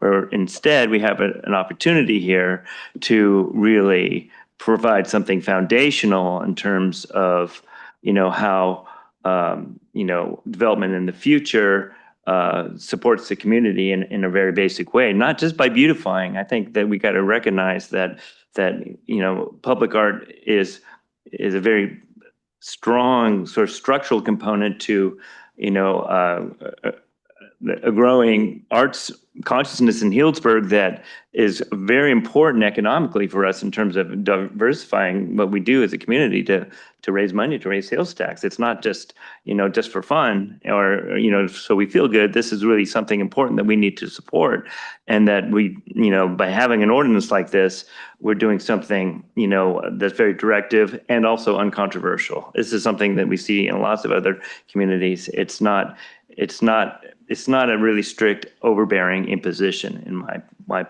in my view, and I think we differ on that a little bit. But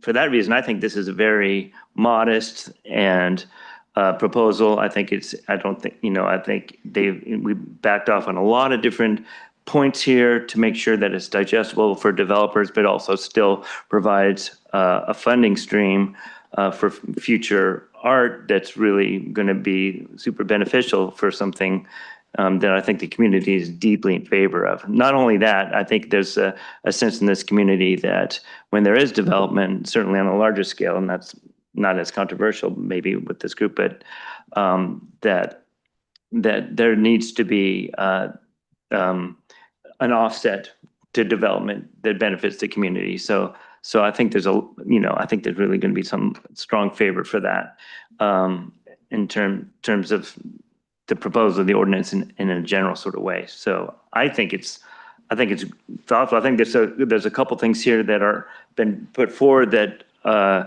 could be woven in when we see this again, and may reduce some of the anxiety about it. And most of them came from Councilmember Mitchell, and that included an appeal process, a review clause is how you phrased it, and exemption processes too. So if there is a case, for us to say, okay, the 1% for the arts really isn't working here, we have an avenue to work with that. So it's not, some sort of a draconian thing, but nonetheless gives us a powerful, legal tool to carry the arts programs forward. So I don't want to kiss it goodbye at all. Obviously, but there's, I would be in favor of there being some flexibility woven into it. So if we found something that just did not fit, we would have a path through that. I mean, I think that makes sense, and would,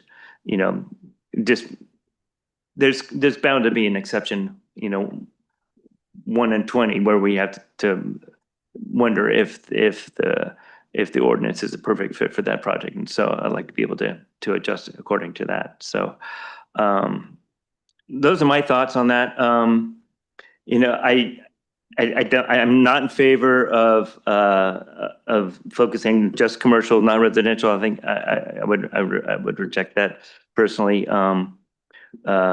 So, I think the suggestions of the way I frame them gives us a balanced path forward with some, given some of the anxieties on the council here. But I'll go ahead and it looks like you have I think that. Let's bring it to real world reality. If we're looking at the unicorn house of $700,000, that's $7,000 on that cost of that home. That could be a closing cost. That could make the difference between somebody being able to afford that house or not. That's when we get into the real world numbers. And that's my concern. I'm not concerned about a $1.5 or $2 million home. It's that under $1 million. It's what our residents here in Healdsburg who've lived here most of their life are talking about affordability. And isn't that going to be in the exceptions though? Currently, it's Yes. 700,000 wouldn't. 500,000. Yeah, 500. That's, but I'm talking about is, I don't see a home being built realistically for 500. We're looking 700 with $800 a square foot at that range. That really comes down to real numbers that are going to be on that house that's under $1 million. Right, but single family dwellings are exempt altogether. If you're putting a group of houses together, and there's a lot, as Councilmember Mitchell brought up, where there's 6 homes that could go there, that's adding the cost on each of those 6 homes. And it could prevent someone from buying them to develop them, as you increase the cost. And we've been asked a lot by different groups to reduce our fees on housing. So this sort of flies in the face of that too. But I'd like us to consider increasing the number of, from 5, we've got 5. I mean, think about 5 houses and a lot, and tiny little lots. If you think about where I'm trying to describe by our house, old house, it's a small area. And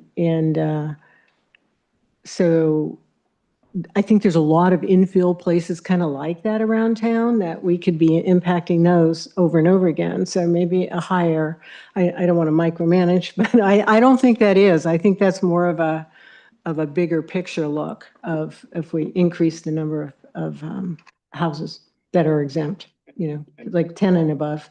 I would be supportive of 10 and above. I think that's for where this fee would be applied to residential. I like that, of residential, to where we could have it, at a different range for commercial, but residential is really what we're trying to do. We're trying to get housing here, and we're trying to get reasonable cost housing, and anything we can do to keep that cost low is a benefit to our community. Would you just restate that, that proposal again, please? So for, instead of exempting, we have now what, single-family homes exempting up to 4. So if you build 5, you're subject to the 1%. So I'm suggesting that we raise that to 10, so that if you're building 10 homes, and I think the lot I'm talking about, there's 3, 4, I think there's about 8 lots right in there. If I, my little brain trying to count them. Yeah. So it would still, that whole, and that area's been, those lots have been open for 25 years. Someday somebody's going to want to build on them. It's a beautiful spot. So I'd like to see that happen. I'd like to give us the opportunity for or not us, but somebody. Yeah. Somebody. Do you feel like a proposal like that is going to meaningfully compromise the ordinance in your view, Taryn? I have definitely seen some variation in the number of residential dwellings. The majority of them follow the template that we offered, but in certain cities, it's slightly higher. In others, it's even lower. It's 3 units or fewer. So there is some variation there. But so this 10 number, that's not really an outlier in your experience? You don't think that's exceptionally high, and that wouldn't rob the program of a meaningful amount of income, frankly, if we were to take that path? Mayor, if I may, I think the way to answer that question is to look at how many projects we have had or expect to have between, in this case, 5 and 10. I can't think of any. So because what undoubtedly you'll see different numbers in different cities. We've seen nearby cities that just exempt residential housing, so you could do that too. But if the question is going from 5 to 10 going to deny us a lot of participation, the data of development in this town suggests it would not. It's just a very small number of projects. So if that gives the council, I appreciate this conversation. I think it's a really important way to look at it. If that gives the council comfort that this policy is meaningfully less likely to chill housing development, then I think you could do so without really any concern about major lost revenue. Okay, thank you. In that case, I think I would support that then myself. Councilmember Kelly, I think you said you would as well. Is that right? Okay. Councilmember Hagley, do you want to chime in on this? I mean, the only thing I would say is there's been a lot of discussion here, this number, that number. What was the number we allocated towards the Arts and Culture Commission? Was it 50 grand or 20 grand in the last budget? For the grants? Yeah. In terms of the expenditure side of things, Yeah. it was approximately $50,000 in operational. I mean, 50,000 and without percent for the arts. I feel strongly we're doing all this brain damage here, going through all this minutia, when really this discussion should be happening during the budget process. So I mean, we just saw the perfect example of that. So Excuse me, Mayor Harry, can I just add? Yeah. Not to continue to beat a dead horse, but we did have a arts discussion during the budget process. You were also against allocating more funding for it then. We've had this item on the agenda and conversations about this item multiple times. Every single time we've heard loud and clear that Councilmember Hagley does not support this policy and doesn't think that we should be creating this policy. So you have been heard, and I just want to say, for all of the reasons that you have said, I appreciate where you're coming from. I also think this isn't minutia. This is policymaking, and this is what we are elected to do: is craft policy, not delegate it to the Planning Commission. We are the council, and that is what I think our role is. And I also think allocating funding towards these programs so they can be successful is also the role of the council, which is why we had the conversation during budget. So I, respectfully appreciate all of the input and the getting into the weeds of this, because once we do adopt the ordinance, we want it to be successful. And so I think that's, the the purpose of why we're spending the time on it tonight, to try to get it right, so that it can have positive impact for a long time in the community.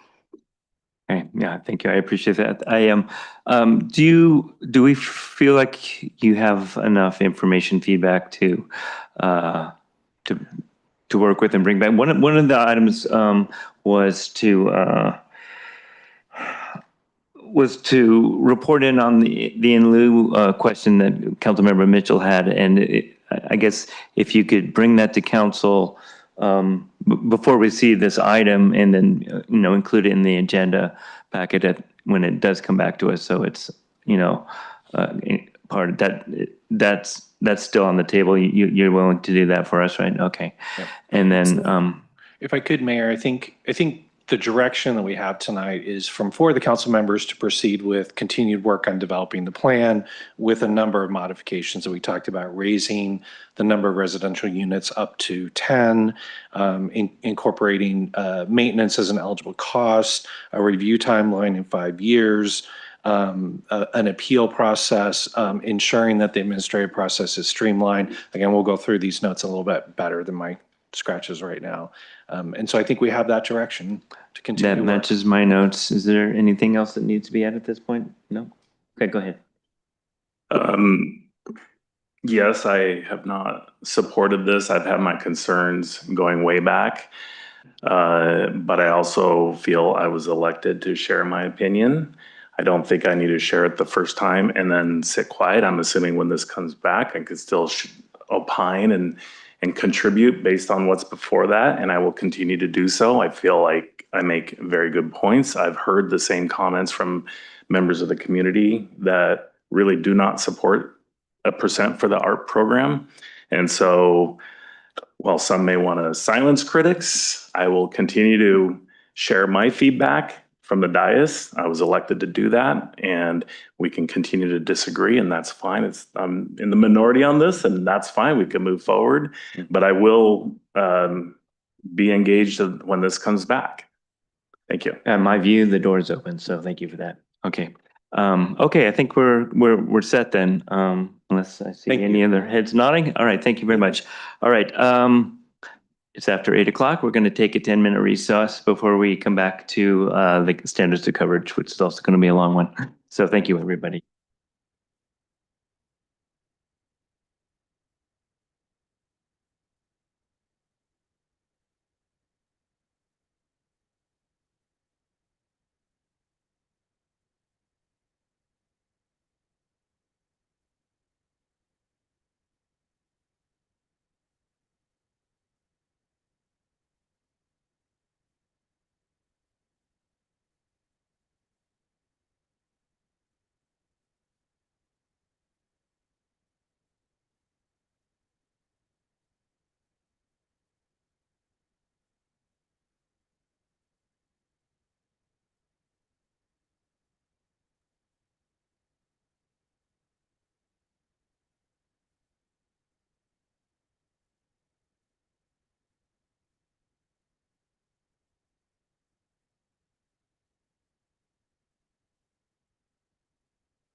We're going to call this back to order now and give everybody a moment to reconvene. And we will move along to item 8B, Fire Department Community Risk Analysis and Standards of Cover with Chief Jason Boas and a consultant from AP Triton, David Rocha. Did I pronounce your name right, David? Rocha. Rocha? No, Rocha. Yeah. Welcome. Thank you very much. Good evening, Mayor Harrod, members of council, city staff, and members of the public. Jason Boas, Fire Chief. I'm honored to be joined here this evening with Chief Dave Rocha and Chief Lance McDonald. Chief Rocha is with AP Triton and served as the project lead on the standards of cover and community risk analysis. I want to thank everyone who participated in supporting and completing this project, including fire department personnel, city staff, community members, and business professionals who contributed their time and their expertise. Perhaps most importantly, I would like to thank and recognize AP Triton for their work in developing this comprehensive data-driven assessment. AP Triton has extensive experience in this area and a deep bench of professionals who contributed their expertise. The team at AP Triton was clearly committed to delivering a thorough and objective report, along with strong recommendations to help guide the department's path forward. Tonight, staff is asking City Council to receive the report and recognize that its recommendations include both achievable short and midterm priorities and longer-term, more aspirational goals. Many of the longer-term recommendations will depend on future call volume, evolving operational needs, and require significant additional funding. There is not a clear financial path to implement all of the recommendations in this report. Tonight's presentation will focus primarily on the exciting short-term and midterm goals that we believe are achievable in a fiscally responsible manner by utilizing Measure H funding as intended. Staff will also be seeking council direction on 3 specific items this evening. 1, adopting response time performance objectives, which is one of the recommendations and something I support. 2, approval of this general staffing plan for Station 2. And 3, direction and approval of dedicated ongoing Measure H funding for vegetation management. Doing just these 3 things greatly enhances our service level by decreasing response times, especially to the north area, addressing overlapping calls, and lessening our reliance on mutual aid from neighboring agencies. The exciting thing is that many of the short-term goals are very achievable and will greatly enhance the service we provide to the Healdsburg community. A number of them can be implemented with staff time and have very little financial impact while still making us a more efficient and professional department. Should the council be supportive of the recommendations moving forward, I will return at a later date with more details and a budget amendment. With that, I'd like to turn it over to Chief David Rocha from AP Triton, who will present the report's findings and recommendations. We will all be here to answer any questions at the end of the presentation. Thank you. Good evening. You can go ahead and advance at least one slide. So once again, I'm Dave Rocha. I'm with AP Triton. I'm one of the division managers as well as the project lead on this project. Just a little bit of background. I spent 33 years in the fire service in the San Francisco East Bay. Retired as the fire chief with the Alameda County Fire Department. Did a little bit of time with the City and County of San Francisco and Department of Emergency Management, then moved over to working for AP Triton about 3 years ago. AP Triton initially started doing a lot of work in emergency medical services and then grew into doing a lot of these sorts of master plans, standards of coverage, fire department evaluations several years ago. Now it's the lion's share of actually the work that we do for the agencies. So next slide. All right, so just a little bit of an explanation on what we were doing. So we used this term community risk assessment, standards of coverage analysis. Both are kind of one's looking at the risk, and standards of coverage is really kind of a report card on how you're doing. And I'll start by saying that you're doing really well as a fire department. It's very rare when we come on site and do interviews, you get to talk to a vast majority of the firefighters. The agency I came from, we've got almost 500 people in the department, so very possible to get to talk to everybody. We do survey tools, things like that for those departments that size. But we had a chance to talk to a lot of folks who were on site with firefighters, some city staff, some of the council members, community organizations, businesses, chamber folks in doing that. But you have a very good department. Things are running very well within the city. So I don't want this to kind of come across sometimes as negative as you go through kind of doing this kind of a scorecard on how things are going and where there are room for improvement to look at. But the standards coverage is a measure against different things. And we measure against what are recommended standards nationwide. At the end of the day, the standard is set by you as the governing body for the city of Healdsburg. So it's not set by somebody that's outside. You get to make decisions on what you could afford, what you could offer in terms of services, in those things. So we'll look at that as we go through and talk about the distribution of calls, where they're happening, the reliability, unit hour utilization. Those are all terms, and I know one of the council members earlier mentioned lots of acronyms. We'll try to demystify some of that. This is a 200+ page report, so we're not going through 200 pages tonight, but we're going to go through trying to just give you some idea of what's going on within that report, give you some tools to go back and look at some of the other things as well. The community risk assessment is looking at the threats and vulnerabilities that you have as the city of Healdsburg and looking at what's going on specifically in Healdsburg. And is, like most cities in California, when we talk to folks and we looked at what your risks are, wildfire and the wildfire blowing into the city, and then the house-to-house structure sorts of spreads and with winds and things like that are all real risks that you have. You have risks that because you're sitting on a fault line, you have risks, all of those things. So we have different tools that we went through, try to demystify that axis that's in there, or the triangle, some people like to call it. Next slide. All right, so the report's broken down into 5 different sections. The first section is really current conditions, looks at what's going on in the city of Healdsburg. Not because you may understand those things, but so the public and everybody that sees the document could take a look at it and understand the history of the fire department, how the fire department's organized, how many people work for the department, those things. So there's some baseline information. Then it gets into that evaluation and kind of the scorecard and looking at how you're doing. And in terms of responses, we'll talk a little bit about those risks. And then there's findings and recommendations that come at the end. And there's a lot of findings and recommendations this year, but once again, the department's doing really well in terms of delivering day-to-day service. There are some things that we're looking at really because of where the department's at today and some recent tax measures that you have. Next slide, please. All right, so the organization, the interesting thing with the city of Healdsburg is the Healdsburg Fire Department doesn't just cover the city of Healdsburg. It also covers 2 contract areas in terms of how the department's structured. So it has a larger response area. Response area goes from about 4.5 square miles to 74 square miles in terms of response. The crew just took off and they were going to Windsor on what would have been an automatic aid call just a few minutes ago, and I think they're back. But the departments run that way. You've got 13 uniformed personnel. You've got 9 folks that are on duty each day, and you have 1 primary facility that's staffed and another fire station that is it's unstaffed. We'll talk more about that. Next slide, please.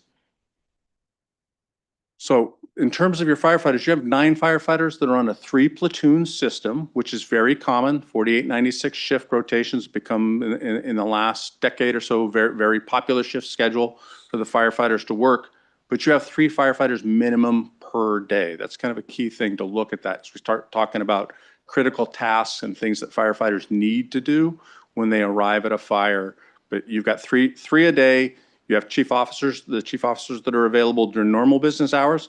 Then they're on call in the evening, and you have some coverage with some of the reserves and other agencies that come in and the shared battalion coverage for you. Next slide, please. All right, so from an emergency medical standpoint, you are basic life support. The firefighters provide basic life support. We'll talk a little bit later about what that means in terms of advanced life support, but you participate, or ambulance transport is done by a private entity in an exclusive operating area, Bell's Ambulance. We did not evaluate Bell's Ambulance, but everything seems to be going very well in terms of the services that they do provide. 53% of all calls in your fire department are emergency medical services. It's actually maybe a little bit on the lower side from what you see in a lot of fire departments. That's a little bit higher sometimes in terms of medical, but that's the way the calls, I think, are entered into the system. And there's some consistency and a recommendation in terms of how you collect data and as you move forward to making sure that data is getting collected and entered. So if you got a firefighter on A shift, then a firefighter on B shift, that they're entering information into the system in similar fashion. So your data is a little bit more aligned in terms of things. During the study period, which was a 4-year period, the firefighters ran about 5,400 calls in terms of service calls. So 53% of those were emergency medical services, but there's some calls, like I said, as we look at some of the other call types later on, that may be picking up some of the things that other agencies may list as an emergency medical services. The timing for doing this report was really good because the department and everybody in the state of California or nationwide actually, is making a change in the way that they collect data from the national system. And there's a new system that's coming on board. So we had clean data to be able to use from those 4 years. When you make system changes, sometimes it's hard to take a look at the data, but everything on this one looked to be clean for us in terms of moving forward. Next slide. Fire Prevention Division, we've got some recommendations there. They're doing a very good job in terms of how they do plan review. You heard in the previous presentation about the one-stop shop and the participation that they may have there. Their turnaround times are good. The integrated inspections and how they do fuel mitigation. They've got things in place today, but you've got a measure that's supposed to help you do some more when it comes to that we'll talk a little bit more about. And then they're working also very well with the community, and we'll talk a little bit about that as well in terms of doing things to kind of empower the community so that they're prepared as well. Next slide. Okay, for special operations, the department is trained to a hazardous materials operational level. That means they could handle a basic incident in terms of hazardous materials spill or containment. But if they need more assistance, they're reliant on the mutual aid system from Sonoma County to provide more in-depth response in terms of the response to a hazardous materials spill. You have good, through the Fire Prevention Bureau, they're doing a good job in terms of business plans and hazardous materials, business plans being in place. From a technical rescue standpoint, you've got a lot of rough terrain. Your firefighters are required to do a lot of different things in terms of rescue, in terms of low angle and high angle rescue, water rescue, given some of the rivers around you and the water around you. So there's a lot of different things that those 3 people, when they're on duty, need to do, where they may actually need assistance from others to be able to pull off some of the rescues and things that they need to happen. Next slide. All right, so we talked a little bit about, or I mentioned the measure and the tax measure. So this study was really kind of born out of Measure H, taking a look at some of the funding that you have in place from Measure H and moving forward, and how to really be able to utilize that well as you move forward. Your current, as you well understand as a council, your current fire department baseline budget sits at about $5.5 million overall, with a large percentage of that going to salaries and benefits. So when you look at the catalyst for some of the recommendations that we're making, that's based on what Measure H will allow you to do incrementally. There's short, in the report itself, there's short, medium term, and long range recommendations that come out. And some of the short term sorts of things you could accomplish right away with the revenue that it looks like that you have today with Measure H. Going forward, you'll have to evaluate those things, but we'll talk about activating Station 2 and getting some staffing there, expanding your vegetation management program and mitigation things there, and then working with the fire inspectors, which I think already is in place. Next slide, please. All right, from a facility standpoint, as I mentioned earlier, you've got 2 fire stations. Station 1, which is the staff station that has good coverage. We'll talk about the maps and things there. The station's getting a little long in the tooth at 34 years. I understand that one of the recommendations we're making is to do some work around that station in the short term, and you may have already approved some funds to do those sorts of things. So that happens quite often from the time we start these studies to the time we finish. Agencies start to move on some of those things. Some we clue them in on, other things like this you probably saw yourself. Indeed, Station 2 to activate has some other things. To get it to be fully activated like Station 1, if you move to that staffing level where you have 24/7 staffing on a regular basis, there's some modifications that need to happen to Station 2 for that to happen. So that's a much longer term sort of plan the way we looked at it. Next, please. Right, apparatus. You've got a new type 1, which is the type of engine that's parked outside. It is a municipal style fire engine, the big box kind of looking fire engine. And then there are type 6s, which the type 6 engine, California moved a while back to being on the federal standard for typing, but the type 6 is more of like a brush truck looking sort of engine. A type 3 is the shorter wheelbase, 4-wheel drive looking sort of thing that you're probably familiar with. Cal Fire having more, their fleet is mainly the type 3 engines, but you have a type 3 engine that is, or I'm sorry, a type 1 engine that's currently on order. One of the recommendations starts talking about planning for that next engine. This is not a Healdsburg sort of issue, but nationwide right now, there are huge delays in terms of apparatus delivery.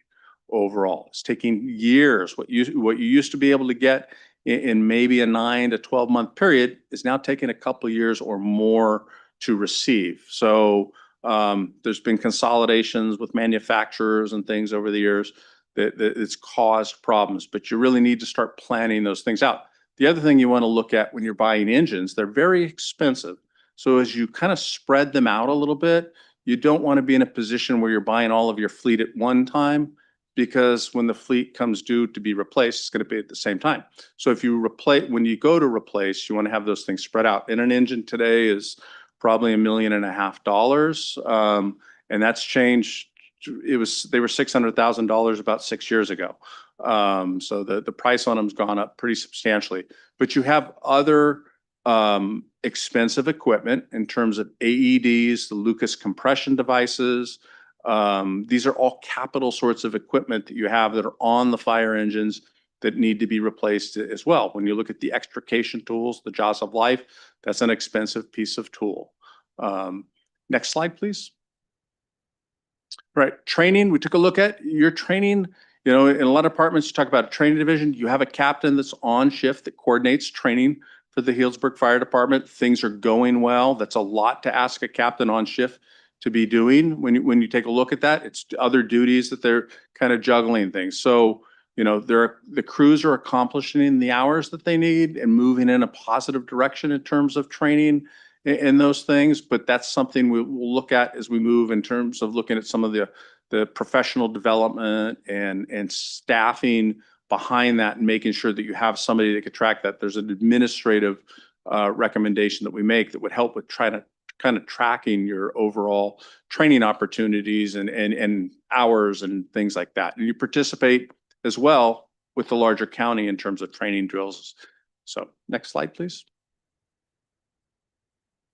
Right, you participate in a regional dispatch center, which I think is a great thing. So as a regional dispatch center, they're a secondary answering point.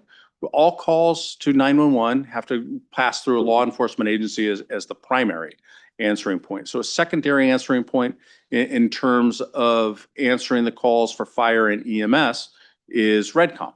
And Redcom has a large area that they cover as a JPA in terms of the participation on it for the county. And they have good staffing levels and dispatchers that are available to handle and used to handling fire emergencies and handling the emergency medical services calls, and their emergency medical dispatch trained as well. So that's a key part of what they do. They could screen the calls when they do that EMD. They're able to go through and screen the calls down and take a look at what the response levels should be to calls. So that's a good thing, but I just wanted to point it out because it's a JPA that the city participates in terms of the board that it's on. So next slide. Okay, the community risks, some of the things that were notable about the city of Healdsburg when you look at overall risk and population and the kind of the social vulnerabilities. Your number of people that are under 5 years old is kind of a vulnerable group. Your number there is kind of on the lower side than what we normally see when you look at the report and kind of compared to other California locations or California overall. On that upper end, on 65 and older, your number is a little bit higher than what you see statewide in terms of overall community. So the older folks a little bit more. Folks with disability at about 10%, non-English speaking, this number is a little bit higher than you see in some communities as well. So that we've got a recommendation that talks a little bit about that as well. The seasons are getting hotter and drier everywhere. We don't need to look any further than, what's going on in the state of Washington currently to see what's going on up there where you'd never, years back see these types of fires. So I mentioned earlier the multiple fault lines that kind of converge around the city and the concern for earthquake. And then, of course, the wildfire risk. You have some critical infrastructure and target hazards we look at, and those are high life safety buildings, and the numbers of people that you need for those are typically higher numbers of firefighters if you have an incident in that type of structure. Next slide, please. All right, here's the 3-axis risk classification, and this is just an example. There's a number of different scenarios that are in the report, but this looks at basically an EMS response for, as an example. The probability of it occurring is very high. So 53% of the responses that the firefighters go on in the city of Healdsburg are emergency medical services related. So it's a high probability that they're going to go on an emergency medical services call. The consequences are usually the individual that they're responding to. So the consequences are on kind of on the low side. The impact, once again, the impact on the department, you have a single engine. So this is one of those ones that you could debate a little bit probably on the impact because that single engine's tied up on that single medical call. So it does have an impact, but you have a mutual aid and automatic aid system that backfills behind the firefighters. So you do have some, but they're coming from some distance. So when you look at these, that's kind of how it works is really kind of you look at it, there's that probability. Is it likely to happen? EMS call, yes. Large structure fire, not as likely to happen, but the impact and the consequences on the city are very large, right? So next slide. All right, so this is a look at the call count overall and how you're looking and where the call breakdown is. You can see on the map, and I know it's kind of on the small side, the majority of calls that they do respond to are in the city of Healdsburg. There's fewer calls as you move into those contract areas. Most of the calls are kind of centered around the fire station, which is a good thing, but they're starting to see calls in some of the other areas. That 53% we talked about on rescue and medical, when you look at that, some of those calls that are getting categorized as maybe good intent could possibly be an EMS call, depending on how they're making contact with somebody. So there's some other numbers in here. The good intent number seems to be very high in terms of when you look at other fire departments. So I'm thinking that maybe some of that is getting categorized. And a good intent could be somebody logging a report that says in the morning somebody's fallen and needs help just getting up. Well, there's a medical assessment that also goes along with that before you just help them up off the floor and back into bed. So that's some of that categorizing of calls that you need to make sure people are being very consistent in terms of how they're delivering. Automatic aid received and automatic aid given. So you're receiving more mutual aid or automatic aid from other agencies coming into the city of Healdsburg than you are giving the aid to others. So next slide, please. This gives you an idea of the call count per year. Another good factor is that you made it past the pandemic because we had a lot of crazy data when you looked at the pandemic, and most fire departments thought our calls were going to go up significantly, and the calls went down actually during the pandemic because people were scared to call. They didn't want to call the fire department. They didn't want to go to the hospital. But this is how your calls seem to be trending in terms of numbers overall and the breakdown of medical versus other incidents over the years. So the firefighters are running somewhere between 1,700 and 2,000 calls a year, kind of on average, and that number usually is kind of moving up in most agencies. So next slide, please. This gives you an idea of what it looks like on the percentage by month. There's nothing in this that's really striking in terms of overall, in terms of the months. Maybe some stuff with the weather changes in September and that kind of time frame. But when you look at cities or places that have universities and things like that, sometimes when the freshmen decide to come to school, calls spike for agencies like that. So we're looking for things like that. This isn't really striking in terms of, it's pretty even across the years, maybe some seasonal differences. Next slide. Days of the week, once again, the trend is pretty consistent across the board on this slide in terms of your calls. There's nothing that jumps out at it. Sometimes when you have a lot of industry in a city, you'll see calls really focused, a lot of commuters. Sometimes we'll see some of that when on some of the other slides, but the numbers aren't really jumping out that calls are happening fairly consistently from these last two slides that we've looked at. Next slide. Incidents by hour of the day. So when you look at this, most of the incidents are happening kind of in those, what I'll call the daylight hours. You start to see the trend pick up in that 6 to 7 a.m. in the morning and jump, and then it drops off in the evening. So most of the calls the firefighters are responding to are during the daylight hours, which is kind of a key point as we look at one of the recommendations on staffing and maybe moving toward increasing staffing, is that how your calls are trending.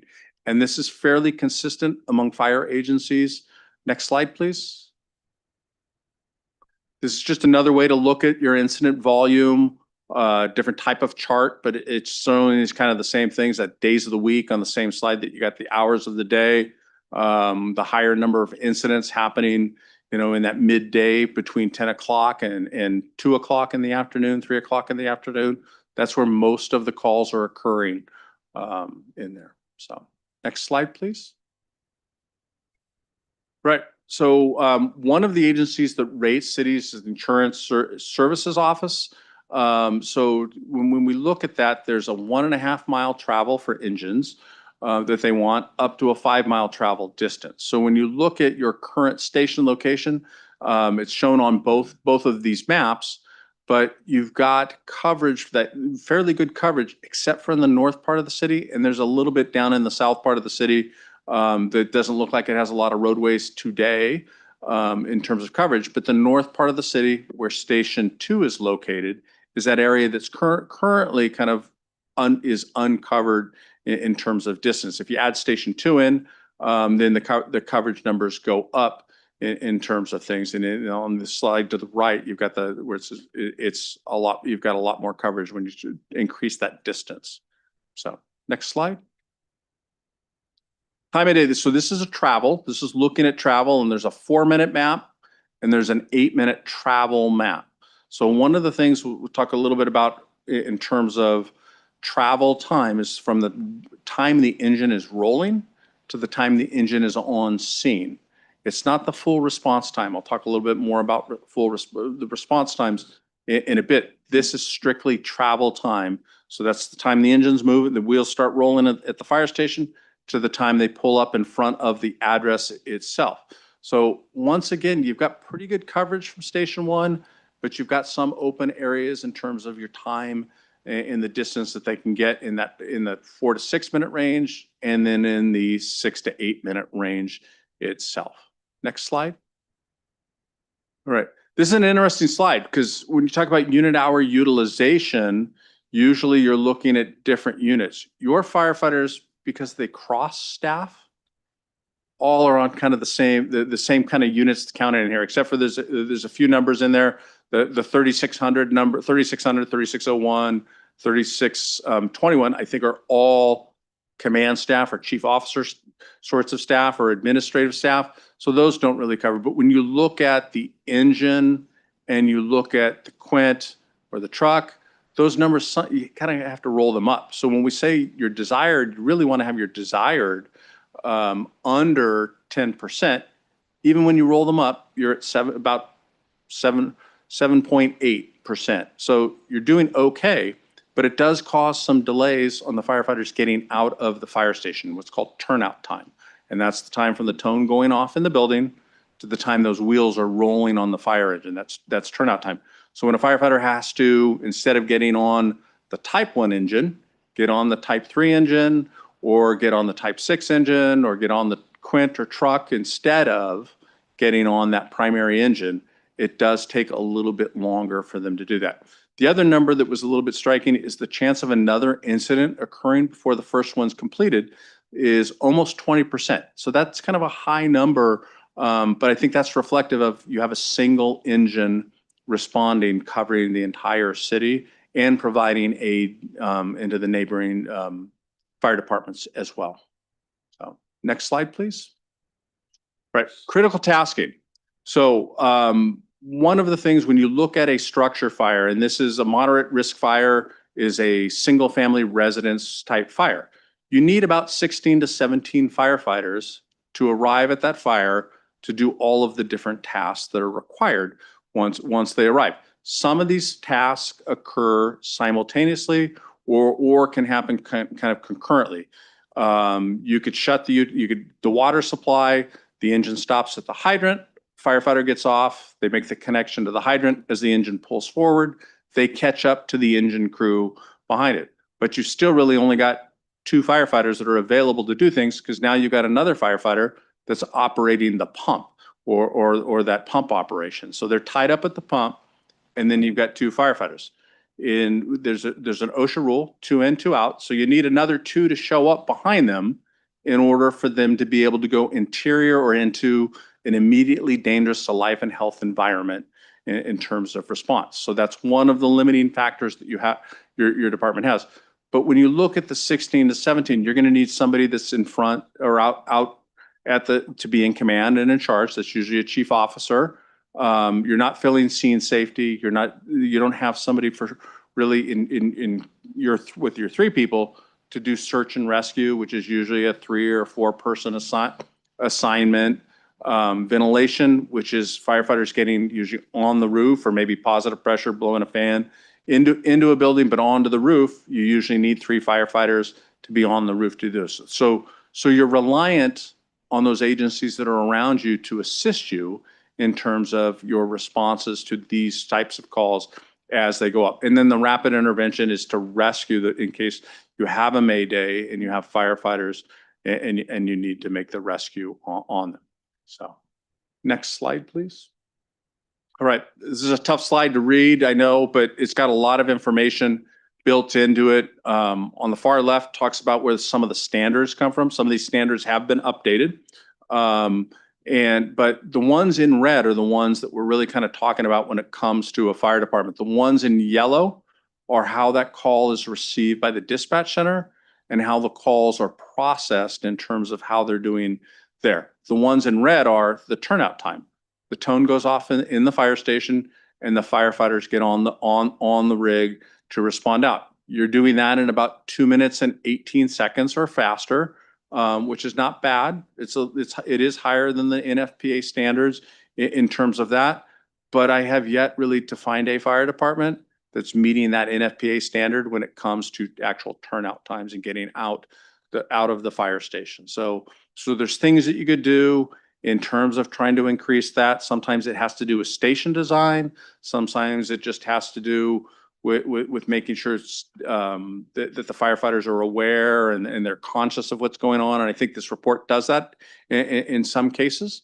And then there's travel time. We talked about that earlier in the 4-minute time frame. And then there's travel times for the next units to start coming in behind them. And there's a little bit of concern when it comes to getting an effective response force. So within the report, there's those critical tasks kind of table that we had on the previous slide breaks down into effective firefighting force. There's a section of the report that has that broken down by different types of calls and the numbers of firefighters that you need. So rallying that many firefighters for a structure fire or so in that 8-minute time frame is pretty tough when they're coming greater distances to meet up with your firefighters to support them. And then the blue section has to do with EMS and measuring times there. The state of California hospital wait times, and this is, when Bell's transports a person to the hospital, how quickly their unit, APOT is how quickly their unit is offloaded and they become available. A term used in the industry quite often is called wall time. But that's something that's kind of outside of their control, but they need the receiving hospital to be able to take the person. And we talked a little bit about that unit hour utilization, how much time your firefighter, and I should say, 10% may not seem like a lot, but that's in addition to all of the administrative tasks that the firefighters, the fire inspections that they have to do, the training that they have to do. They're doing that during their shift while they're on. So it's important to realize that as well. When you start to add those things, the percentage of time that they're on task goes up. Your first due travel times overall are 13 minutes and 22 seconds, but that includes the contract area. So when you look at overall, it's the contract area, and that's somewhat explainable. Within the travel time within the city, on average, you're looking at 5 minutes and 52 seconds for their times. When you look at the total response time, when you take those components and bring them together, you're looking at being in the 8 minutes and 48 seconds time frame. So that and we did include in the report, there seems to be an increase, that number is going up. And I also wanted to list the agencies that are providing assistance to you and have some understanding of their travel time to get here. So if you're looking at Santa Rosa coming up, Highway 101, it's going to take them a while to get here, as long as there's not traffic issues and other things. But one of the recommendations, and the chief mentioned this earlier, that comes out of this report is, at the end of the day, for them to take a look at and to bring to you a response or standards related to these that you adopt, the fire department adopts, you as a council approve, the fire department adopts, and then routinely reports out to you on their performance and how they're doing going forward. So that's an important criteria, I think, for us to look at and for you to consider as you go forward. Next slide, please. Okay, so jumping into the strategies, and like I said, there's a lot of different things that we listed here in terms of recommendations. Some of these have been abbreviated in terms of the description. In the report itself, there's a little bit more of a description, a little bit more of desired outcome, a little more on the financial implications. But one of the things we saw when I mentioned earlier, that you have a captain that is on shift, that's doing training, and there's a lot of other programs in the fire department. The fire department has one staff person that really she's supporting the fire chief and supporting the deputy chief in terms of the work that they're doing. So that's an important thing, is to look at that and maybe free up some of the burden that's there, maybe part-time, doing some of those sorts of things to on the higher level tasks, where tracking information is critical to the fire department and making sure it's available as you go forward. Next slide, please. Administrative management, looking at how your record keeping is going and making sure that you're digitizing everything possible in terms of workflows to streamline workflows. And I know they're starting to use tablet command or using tablet command, but bringing those sorts of things, especially when it comes to the fleet and looking at your fleet and how you track equipment and do those sorts of things, and self-contained breathing apparatus where you need to have access to records and know when something was maintained and those things. It's very important in terms of accountability and overall workflows, and just digitizing makes it easier at the end of the day. Next slide, please. Classification. This is one of the things that we saw, the division chief, fire marshal role. There's a little bit of confusion within the agency, and it's not so much on the work that he's doing, but it's confusion with some of the policies and things that are in place and the overall role. So there's a recommendation for the city really to kind of take a deeper dive at this and really look at it. And maybe it's a compensation and classification study, but something needs to be aligned here, that, in terms of that position and better defined to match what's in practice today. So next slide, please. Improvement on internal communications and transparency. So, everybody's in one fire station, but one of the things that we saw is that there's a lot of informal conversations that go on, and sometimes people get missed. So it's important, I think, to bring in really kind of doing, an outcome would be to have planning in place that set meetings in place so that everybody gets updated at different times.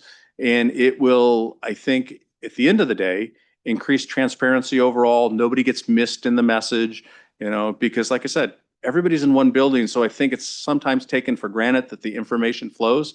And I think at the end also, it helps overall. If there's firefighters that aspire to do other things within the department, they get to understand what's going on and everybody has the same overall information. Next slide.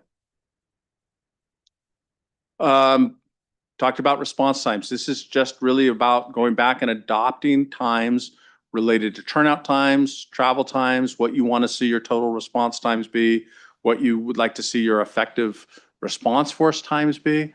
But this is an objective that staff, I think, could come back to you and make some recommendations for the council to look at and discuss, adopt, and then have a reporting structure that goes forward, whether it's on an annual basis, 6-month basis, doing some of those sorts of things.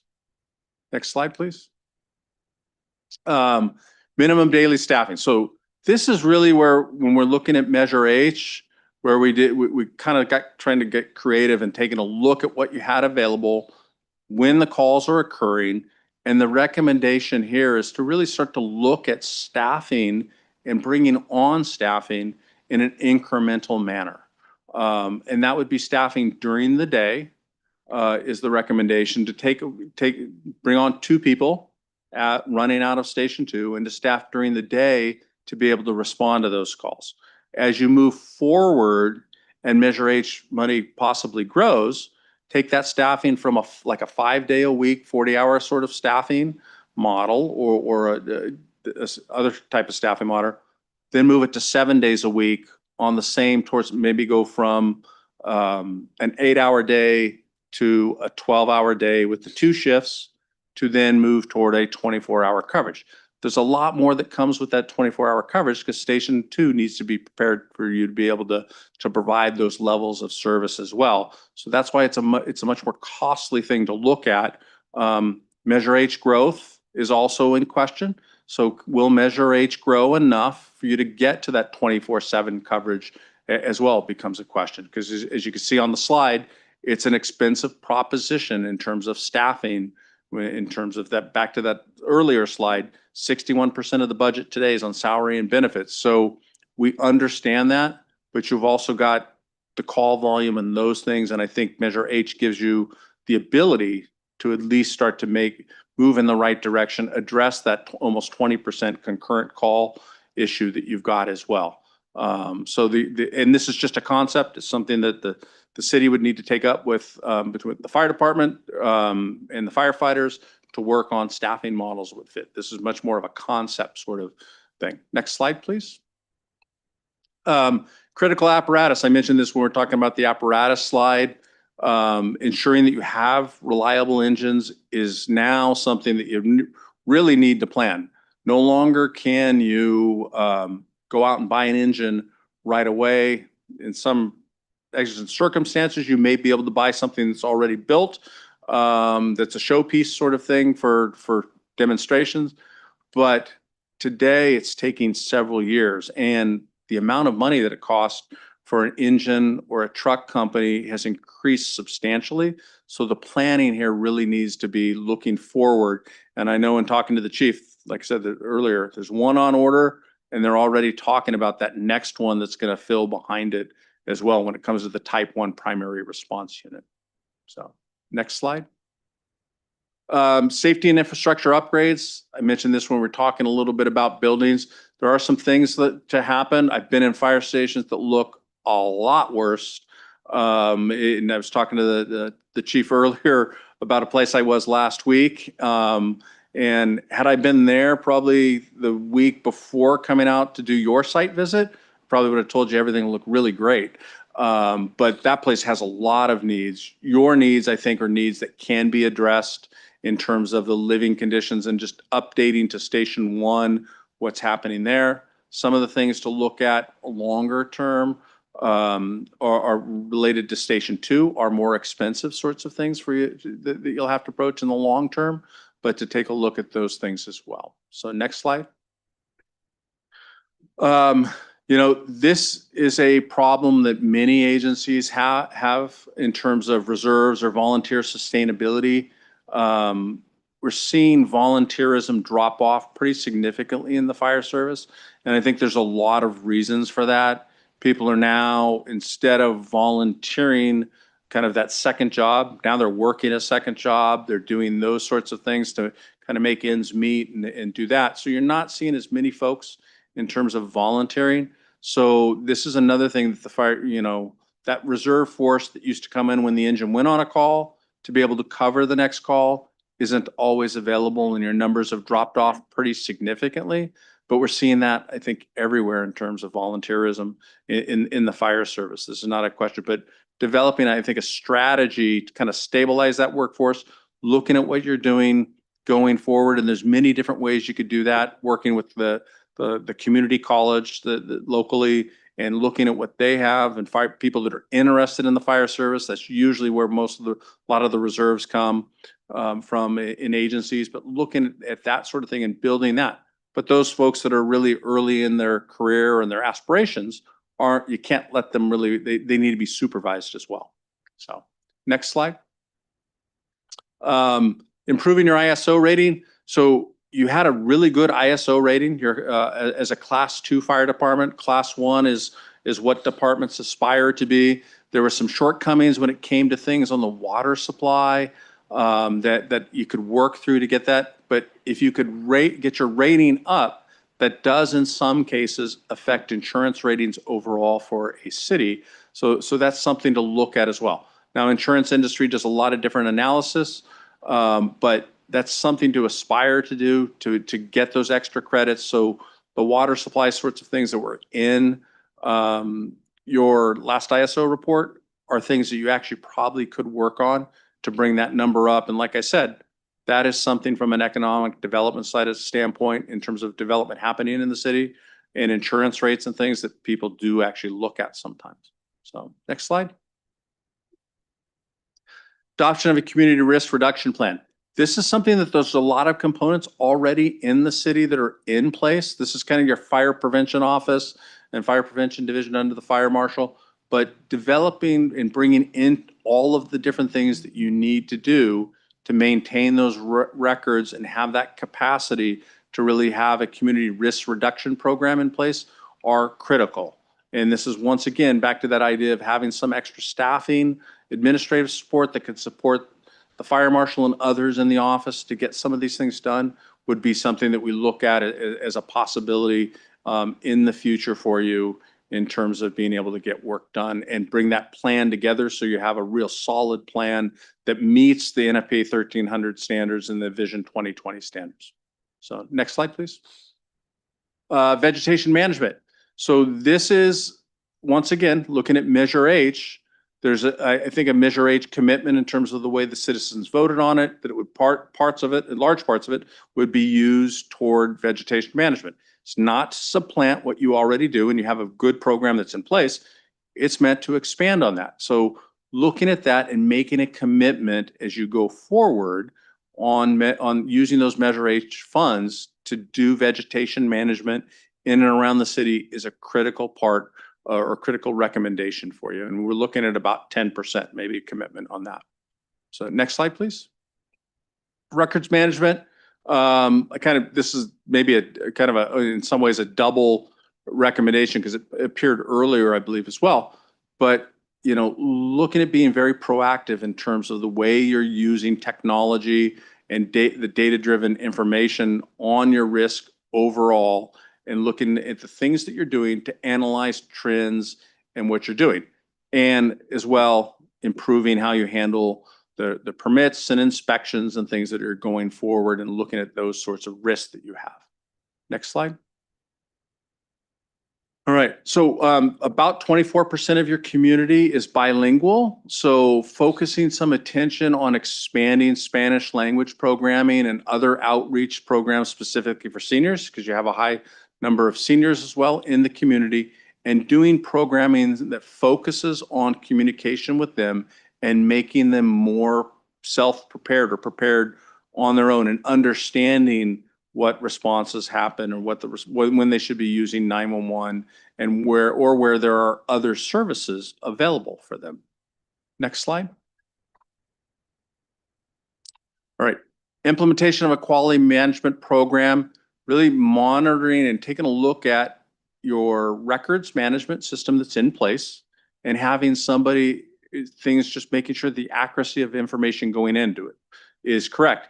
Having reviews that take place. But once again, that requires some staff to be able to do that, and making sure that your data accuracy that goes into the system is correct, especially when it comes to emergency medical services, and making sure that, you know, you're looking at that clinical excellence as you move forward in terms of what you're doing, and understanding, because there's another recommendation here, in terms of understanding what's going on in emergency medical services in the city, and being able to break those things down, really kind of a public health perspective on what you're doing in the city overall, and being able to make sure that you're giving people kind of the right care that's needed. So next slide. All right, so this slide is a consideration to move from basic life support, EMT, to paramedic. As you, and one of the reasons is included, as you start to consider expanding your staffing, it may be a time to look at that.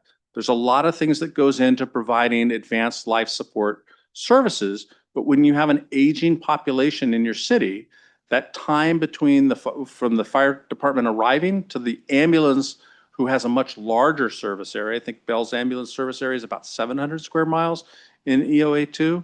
So they may be much further out and may have longer response times. I did not hear that from anybody when we talked with the fire department folks, but being prepared to close that gap and be able to provide advanced life support for the few minutes before the ambulance arrives is a critical thing to take a look at evaluating. There's a lot that goes into it in terms of having people that are trained, having people, the equipment on site, monitoring the narcotics that they have to be able to administer as a paramedic. There are differences, big differences between being an EMT and being a paramedic in terms of the agency and how you run the agency going forward. Next slide, please. All right, short-term path. Is this one? Did you want to jump in on this one or keep going? All right. We had a little bit of a slide change up, so I just wanted to check with the chief. Sorry. So these are things that we believe are really accomplishable in that short-term phase. There are Type 1 engines already on order, planning for the replacement of the second. You're going to need to get an additional or a Type 3 or Type 6 engine if you move towards staffing. That's something pop up there.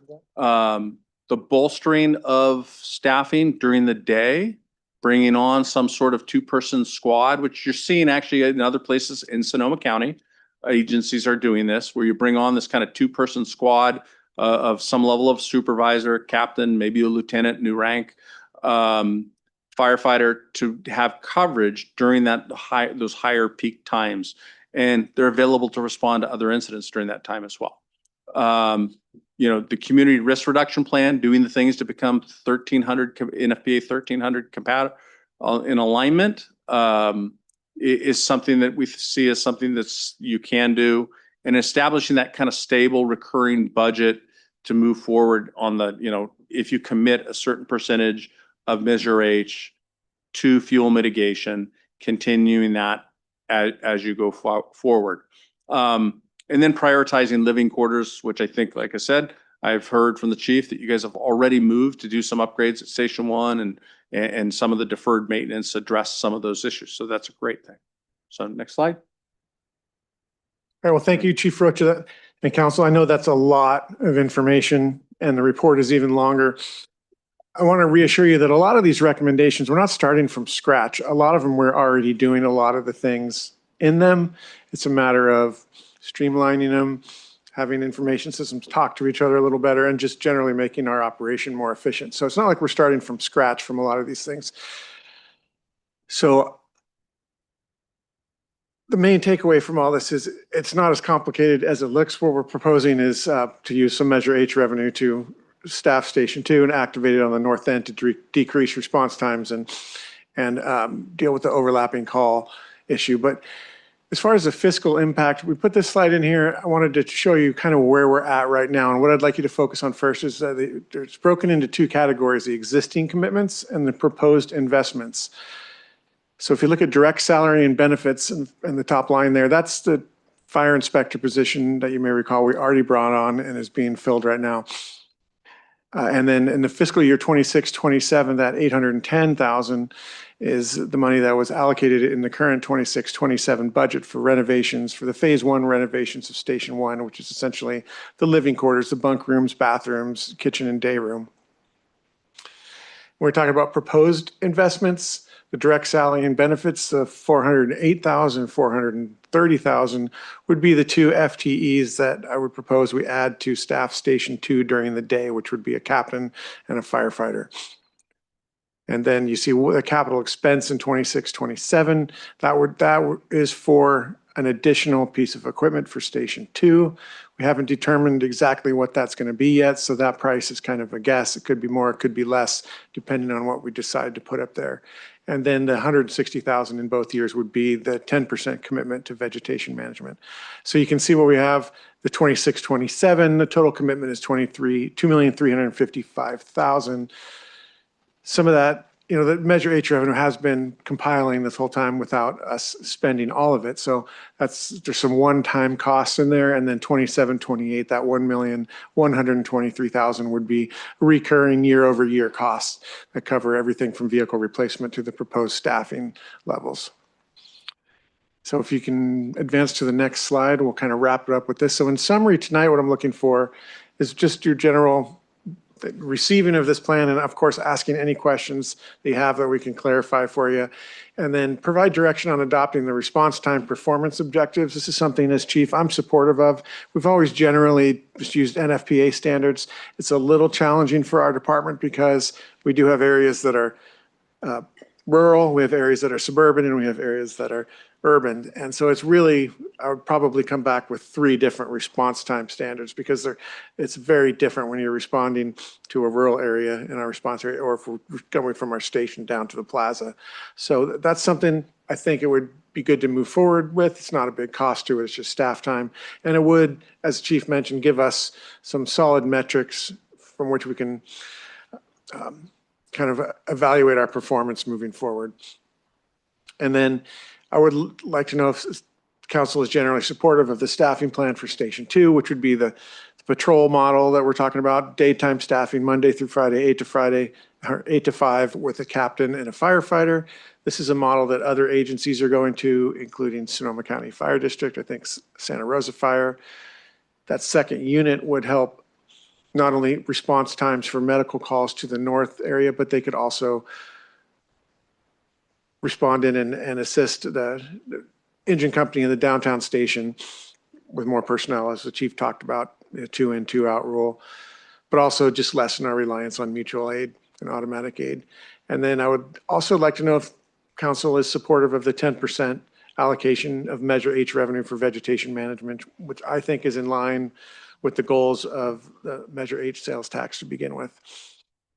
So that's really the gist of it for tonight. If I'm open to any input or any questions that you may have. Thank you.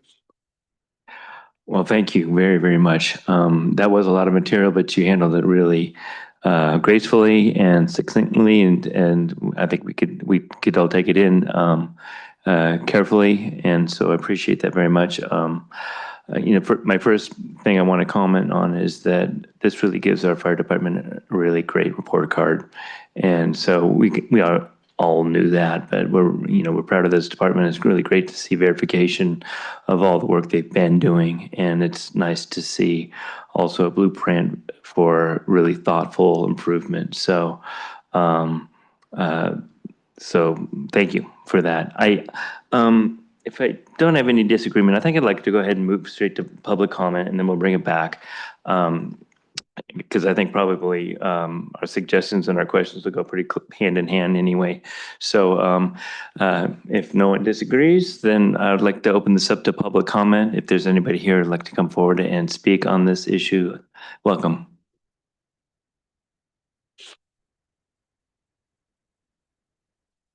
Thank you, Mayor. Yeah, I wanted to speak first before I fall asleep. Fred Peterson, I'm a director for Northern Sonoma Fire District. And first of all, I want to thank the city and the fire department for taking on the contract area, which is the area that we annexed from the county now, I think 3 years ago.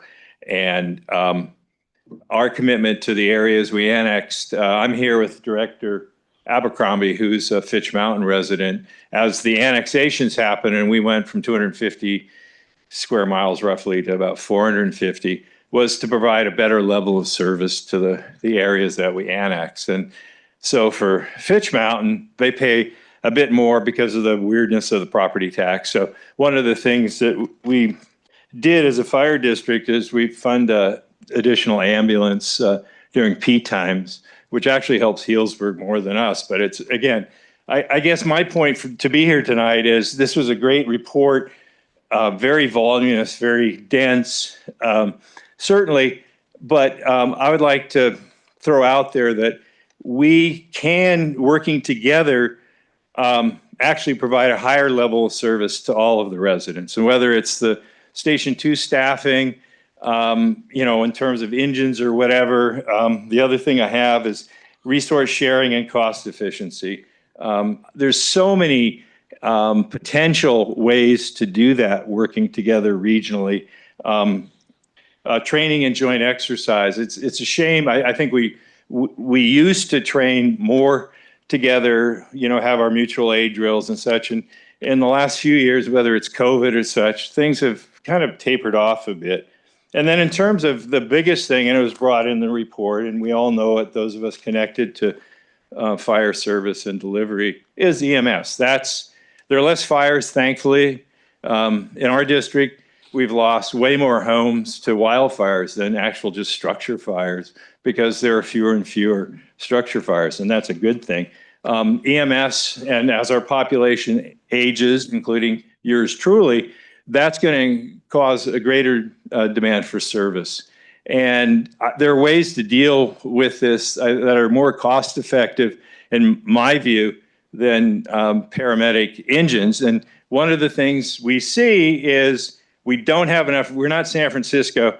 We're never going to have, when we get more than one call, and especially we've had situations where we had 3 and 4 calls, where if you tie up an engine on a medical call and then you have a traffic accident or a fire. So we need to be flexibility and such. And I'm just saying that we, Northern Sonoma Fire District, would love to look into how we can create a more regional response, working together and sharing resources and such. So thank you. And I look forward to working with, I'm not operational. I'm a politician like yourselves. We have great people in our departments, but I think it comes back to vision and policy, and that's what we, as the elected officials, need to provide. So. Thank you. Welcome.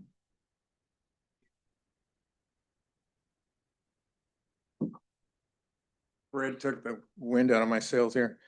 My name's Pat Abercrombie. I, as Fred said, am a director of the Northern Sonoma County Fire District, also known as the contract area in this report. But I'm here tonight equally as a resident of Fitch Mountain, which you're also well aware is largely owned now by the city of Healdsburg. As Fred mentioned, the district would like very much to expand our collaboration beyond simply a contractual arrangement that we have with Healdsburg Fire Emergency Response. And we're excited to see recommendation C2 about vegetation management.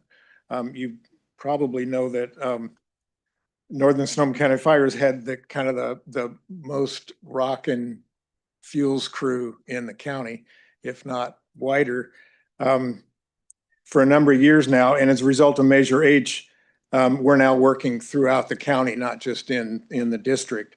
So in addition to that $160K stable budget item that Chief Boaz is proposing for vegetation management, there are other ways for us to work together beyond what we're already doing to leverage that to even more protection of particularly Fitch Mountain and the Healdsburg Ridge open space areas where vegetation management is required year after year. But there are other initiatives, as Fred mentioned, that we could collaborate on and provide even more safety, protection, and service to our constituents. So let's keep talking. Thank you for the time. Thank you. Do we have anybody else that'd like to speak on this item? Okay, we'll close public comment. Chief, do you want to respond briefly to that offer of collaboration? I know it's a little off topic a little bit, but not completely. And if you just have any thoughts you want to share about that right now. I appreciate the comments, and of course, we're always open to finding any ways to collaborate that we can, whether that's operationally or fiscally. Again, we do collaborate with Northern Sonoma County Fire on a lot of things already, particularly with vegetation management. Just about every project we do, vegetation management wise, we collaborate with Northern Sonoma County Fire, the fuels crew, CAL FIRE. So we're not working in a vacuum here. I don't disagree that there's ways that we could probably improve that and make it more efficient, but we are already doing that, and I'm open to any suggestions they may have. I think that the contract for emergency response is effective still because we're much closer to a lot of those areas. That's not something I would propose changing. I happen to live in one of those areas, and it's, I think the contract itself is valuable the way it sits, but it is true that we are collaborating less than we used to, and it is also probably true that it had something to do with COVID. We used to train together a lot more and just collaborate a lot more, and that's kind of gone away. It might also be because we're all busier than we ever have been before, but getting together and collaborating on training or sharing efficiencies, I'm always open to that, and that's something that I can open the door with Chief Turberville or their board and talk more about any way we can do that better moving forward. So I appreciate the suggestions. Thank you. Okay, bring it back to council. Go ahead. Yeah, thank you for the presentation, and I won't go too long, but real quick, I agree with the recommendations, the response time, performance objectives. I think it's great to set the benchmarks for measurement. Station 2 staffing plan, that's a big yes. And I think back to when that station was built, the big concern was how are we going to staff it? And so a huge thank you to the voters that provided the funding that is going to support that. And then the ongoing vegetation management, absolutely. And I like that you used a percentage to kind of benchmark that. And I think that's a good place to start. There are a number of other ones that I liked that, for down the road, the expanded administrative capacity. I like that recommendation. The modernization of the management systems. I think that's really valuable. The internal communications and transparency. I mean, that's always a good thing. And then this one I had probably Ron's favorite, strategic records management, integration and analysis, anything related to data, so I'm with Ron. I like that one too. So those are just my comments. Thank you. Thank you. Who'd like to go next? Go ahead, Councilmember Gill. Thank you. I really appreciate the thorough report. There's a lot of great information in here and really helpful, I think, as we're at this critical juncture of how do we leverage the Measure H funds in a meaningful way. I mean, obviously, it can always be adapted in the future, but I think as we really start to see a meaningful impact on that revenue for the city, putting it on the right trajectory at this point, this study really helps us get clarity on that. I did have some follow-up questions. There was definitely a few things that jumped out at me that was surprising. And I think, the 20% call volume for good intent, and you, I think, identified that might be a misclassification on some of, I think that's what you said, that some of those might be being misclassified. And so we might not have totally solid data in terms of things that might be medical, but they're being classified in that realm. Can you speak to a little bit more of do we think we might have there's a training need there where we can talk about how to better classify the data so that we have an apples to apples and not apples to bananas and some of this stuff? Yeah, you kind of sort of answered your own question, but that's it. It's really comes down to training and looking at the system and making sure that the quality assurance across the board is the same and that everybody's coding calls very similarly and looking at that. We weren't able to dive into the good intent calls with depth and really kind of sort out what was in there. So I think, you know, within the agency itself, they could talk a little bit more about it and probably figure out maybe some of the reasons.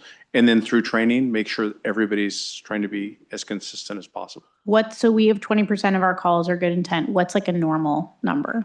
What's like a range of what we would normally see when you've done a lot of these? Normal percent. Single digits. Okay. Yeah, I would say single digits. It's probably some, I mean, there's probably some influence on community, but good intent calls are just kind of ones that usually are not a lights and sirens sort of response. They're you know, sometimes it could be, I mean, we've joked in the past, I mean, a good intent call versus a false alarm, you know, defining some of those differences could be, you know, is it your, you know, it's a lot of smoke off the balcony, but is it your neighbor's barbecue? That may be a good, I mean, those are sometimes classified that way. Yeah, and if I may, and I can see Chief McDonald's had something he would like to add as well, but that number seemed high to me as well, and I didn't dive into their report data as much. When I report to council in my annual report, that number is a lot lower. And then it typically includes things like smoke checks, dispatched and canceled en route, or dispatched and no incident upon arrival, things like that. But I'd really have to dig in a little deeper to see exactly what was in their report. But if one of the recommendations is the QA/QI program, and if we were to do that, one of the things we'd have to do is our engine companies would be doing electronic PCRs or ePCRs, patient care reports. And if we do that, that will capture a lot more granular data about the types of medical calls we're running. And correlating to that, I think it would kind of expand out to the other call types. So we would have a little bit better data of exactly what those calls are, if that makes sense. So. Yeah, thank you. Hi, Council. I just wanted to add, the national reporting was mentioned earlier. One is called NEFRS and one is now, the new one is called NERIS. That's the acronyms for them. The way the national reporting used to work is the template that you reported on had so many selections for various calls. So was it a fire in a building? Was it a structure fire? Was it a debris fire? But there's just literally like 40 classifications for different things. The new software that we are using as of January 1st has an AI component. So when the captains create their narrative, it suggests the proper one. And that already is proven to have some consistency, as well as it's narrowed the focus a little bit. So I think going forward, the reporting already will be better. And then what the chief mentioned there as well. Great, thank you. One of the things that jumped out to me was the turnout time, and I think you mentioned it as well. So I do think that recommendation, it being high, whether you're going inside the city limits or outside the city limits, having a turnout time of 2 minutes and 18 seconds compared to what some of our neighboring jurisdictions have and what like standards are, that was just one of the ones that, and you called it out as well, that was surprising. So I think having that the recommendation to adopt the response time performance objectives, I think that'd be helpful just so that we have something to look at. And then I think, over time and measuring it and having the department work, internally to set goals that can be achieved. I think looking at the total response time going up by over a minute between 2021 and 2025, that was also surprising. So I think being able to measure it and setting goals is the only way you can really, hold yourselves accountable and figure out what's not working and what do we need to be doing differently.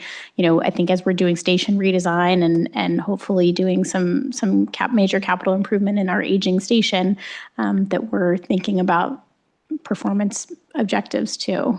And then I think in terms of admin and data tracking, I totally agree with my colleagues. I think having additional staff support to be able to do that and what that might look like going forward. I saw the recommendation about classification for Division Chief Fire Marshal and looking at potentially aligning the role. Can you talk a little bit more about that, Chief Boaz?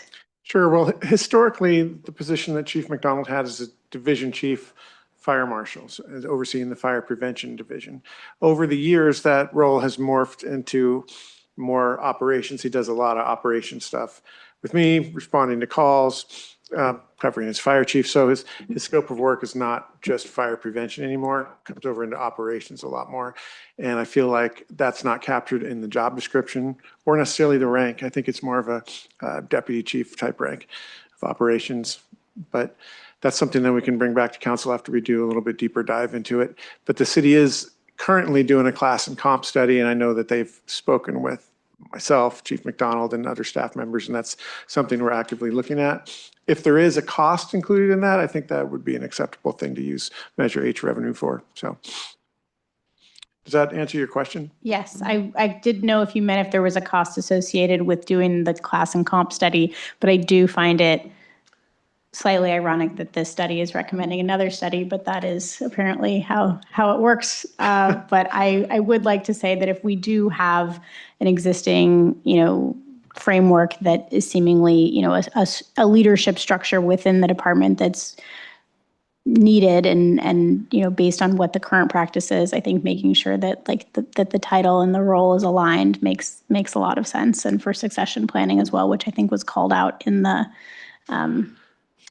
report. So, and just by way of context, also, when we were originally talking about how we were going to allocate Measure H revenue, each of the 3 agencies in the North County were talking about adding a battalion chief position so that we had 3 on-duty battalion chiefs. It's become clear that there's just not enough revenue to do that. So this is a way where we can capture some of that by reclassification and change in rank, but without hiring another top end, chief officer position for the department, if that makes sense. So. Understood. Okay. And just so I can clarify, so yeah, it is kind of ironic, right? A study asking for this single position, we do class and comp studies, but a single position is probably something that your in-house, the city's HR staff could do. I just want to note and clarify, the city is right this moment doing a class and comp study that is not driven by this, but that is a global goal that we've been moving toward for a while. So that's happening. Okay. And I don't yet have a position on the suggestion. I just wanted to get a little bit of clarity on what was being proposed in that. The recommendation about the reserve program, and I'm curious because I know we had a pretty robust reserve program in the past, and for a variety of reasons, including the demographics of our city, we, have seen that program struggle to maintain qualified reserves that are engaged. And so are there other cities that are in our area or, Bay Area that are running robust reserve programs? Or is this something that we've been kind of fighting to try to keep it alive, but it might not be something that's happening kind of going into the future? I think there's a wide range, at least in my experience, all the way from, your program would be one of the ones that's kind of, you're asking a little bit more for your reserves in terms of responses and things like that. In the Alameda County Fire Department, we shifted our program years ago from being a kind of response-ready program to really being a recruitment tool for us. So folks could come into the reserve program, and it was much more about recruitment and giving them opportunities to train and become ready. I think when I left, we usually had about 50 people in the program. But it's a much different area. And we really focused on the relationship we had with the community colleges. And reserves would move through a process that way. In terms of being available to respond, I think that's where nationwide we're seeing a lot of folks drop off.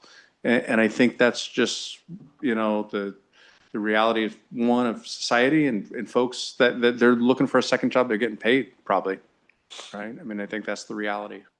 Yeah, and I think sorry, Chief, did you want to say something else? Well, I was just going to say there are still a couple of agencies in Sonoma County that have a reserve program. I think Sonoma Valley being one of them, and Sonoma County Fire District. It is true that the days of us having 20 to 25 volunteers with pagers in the community that respond down to the station, it's just not sustainable anymore for a variety of reasons, some of which you've mentioned.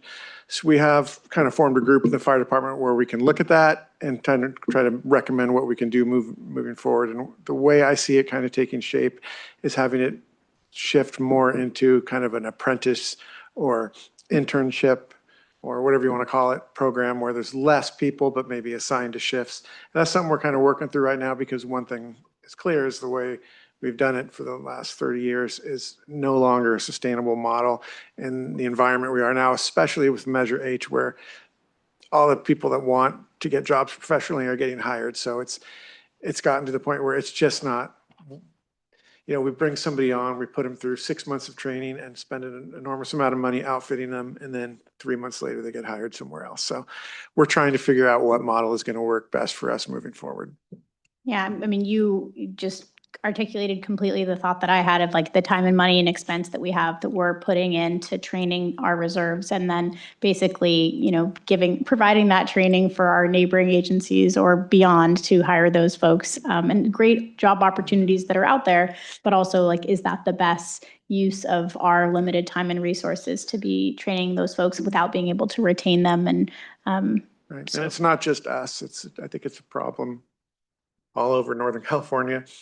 And I think, as Chief Rocha mentioned, partnering with the Public Safety Training Center and maybe capturing those recruits right out of the academy where they have their firefighter 1 EMT, we can, bring them on in some capacity as an apprentice, whatever you want to call it. And it would provide them some professional development and provide us some enhanced staffing temporarily. So how that looks, still coming into focus, but it's definitely something we're going to have to put some time and focus into, because there is a cost to it as well. great. I like the recommendation about the model of the squad, and having the daytime staffing support.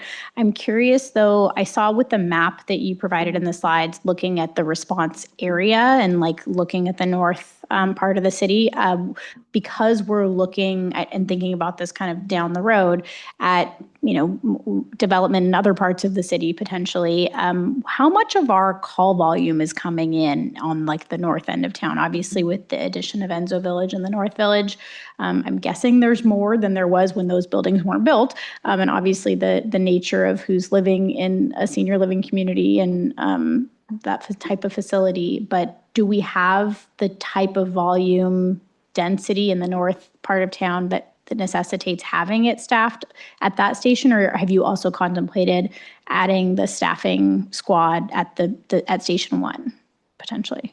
Oh, I think we'd needed at Station 2. The impact of the development on the north end with Montage, and especially Enzo, we're going there probably once a day. And it's a 6-7 minute run response time from the downtown station there, whereas up there it's just driving across the street. As far as the total number of calls on the north end, I could only guess without running some reports, but I'm going to guess in the neighborhood of 350 to 400 a year are in what we consider to be the north area, kind of Parkland Farms North. And there were some heat maps that are in the report, and there was one that was it was pretty small, but it does give you, if you look at the ones that are in the report, a little bit of perspective on how much is going on there. And I'm not sure when Enzo opened, but if it was during the study period or prior to that. During the study period? Yeah, so it'll skew it, but I will tell you that, the experience the firefighters are having, or the fire department's having so far with that size of a senior community isn't surprising, that, in terms of call volume. And we are a little bit ahead of the curve, and then we built a fire station there. So perfect. Fair. And then just out of curiosity, what are like the determining factors? So you're looking at the type 1, but then either a type 3 or type 6 potentially. How do you decide between the 3 or the 6 and what the need is, and how will we make that decision? That's a good question. We did just do a strategic planning session with the fire department, and one of the outcomes of that was to convene a group, kind of a working group with some of our apparatus committee and other members to kind of look into not only the cost, but the feasibility, the build times, and kind of make a recommendation on what would be the best piece of equipment for that station for now. And because it's right there kind of in the WUI and next to the Geyserville area and the hills, I would suspect that that's got to be some type of a four-wheel drive wildland engine. So it's just going to come down to cost and build time and also what we do with the reserve program and the staffing levels. But I don't see that being another type 1. The type 1 would be part of our normal vehicle replacement schedule. So does that answer your question? Yeah, and then what is the difference between the functionality between the 3 and the 6? Sorry, total novice on the apparatus. Yeah, well, it's a complicated question in the sense that it really comes down to what capabilities they have. A type 3 would have a lot, more capabilities than a type 6. Did you want to? Yeah, no. So the type 1 is the large kind of engine that you see them on. Yes. The 3, the big difference between the 3 and the 6 is the number of compartments you really have available, I would say. I mean, the 6 is kind of a brush truck, but it's the 3 looks more like what you see CAL FIRE on more often. If you're going to be running medical calls and those sorts of things, probably the ability to have compartments to be able to have the equipment is more critical, because on a 6, you'd really be packing it with equipment, not only the wildland firefighting stuff, but then to try to get a full complement of EMS equipment on it. Yeah, but and also pump capacity, amount of water on it, amount of hose on it, SCBA's, Yes. all those kind of things factor in. Okay, great. Thanks so much. All right, Councilmember Mitchell. Thank you. Yeah, I'll keep my remarks brief.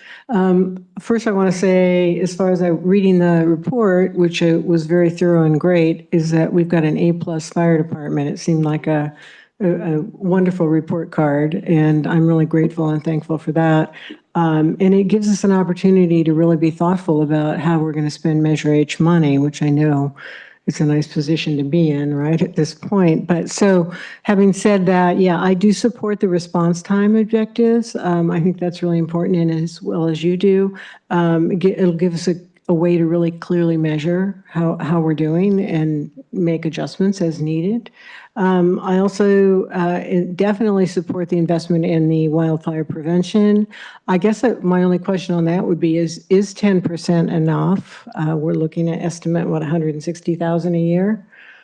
I'm going to let Chief McDonald answer that. Okay. But I think the answer is it's going to depend. Hi there. I mean, the short answer is no, there's so much money required, right? But what I would say is it's a really good launching pad to help us pursue additional grants, to get support to look for additional grants.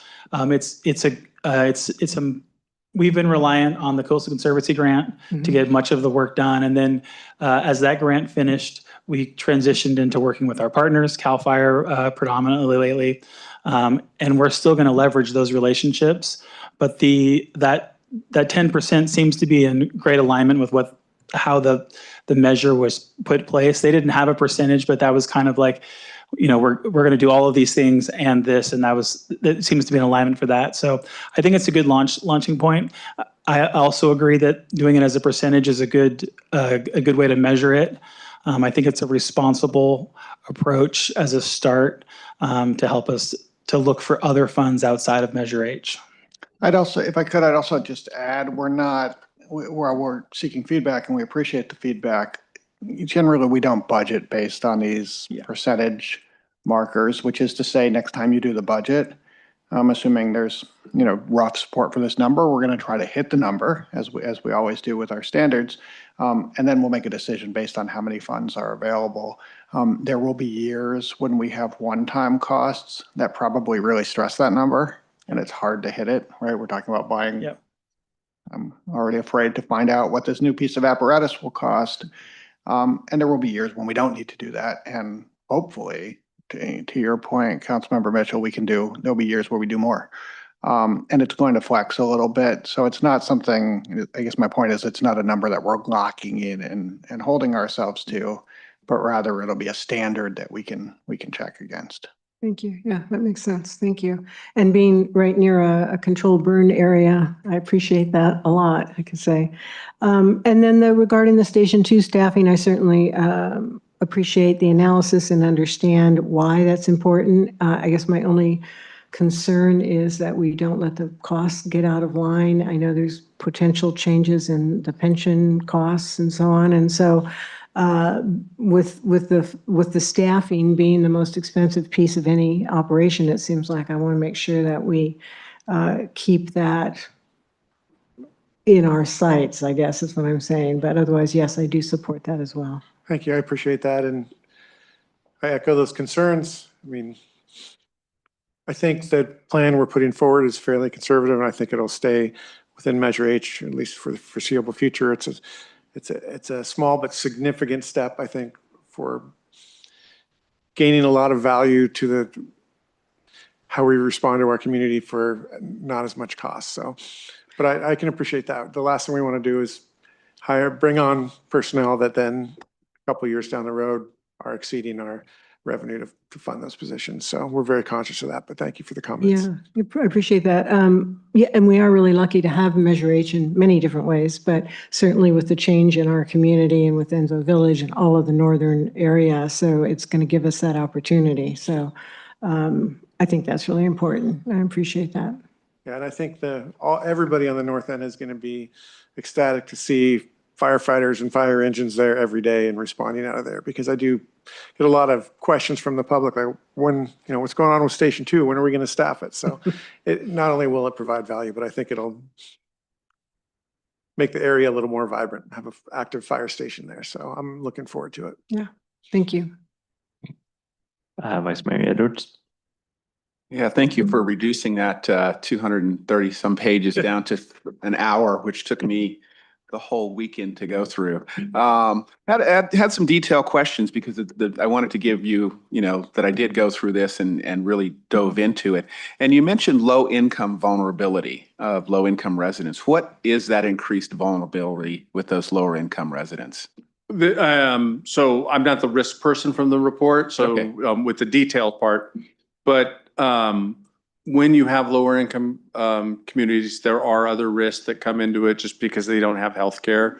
So it increases the same sort of health care that others may have. Okay. So it increases the number of medical responses, number one.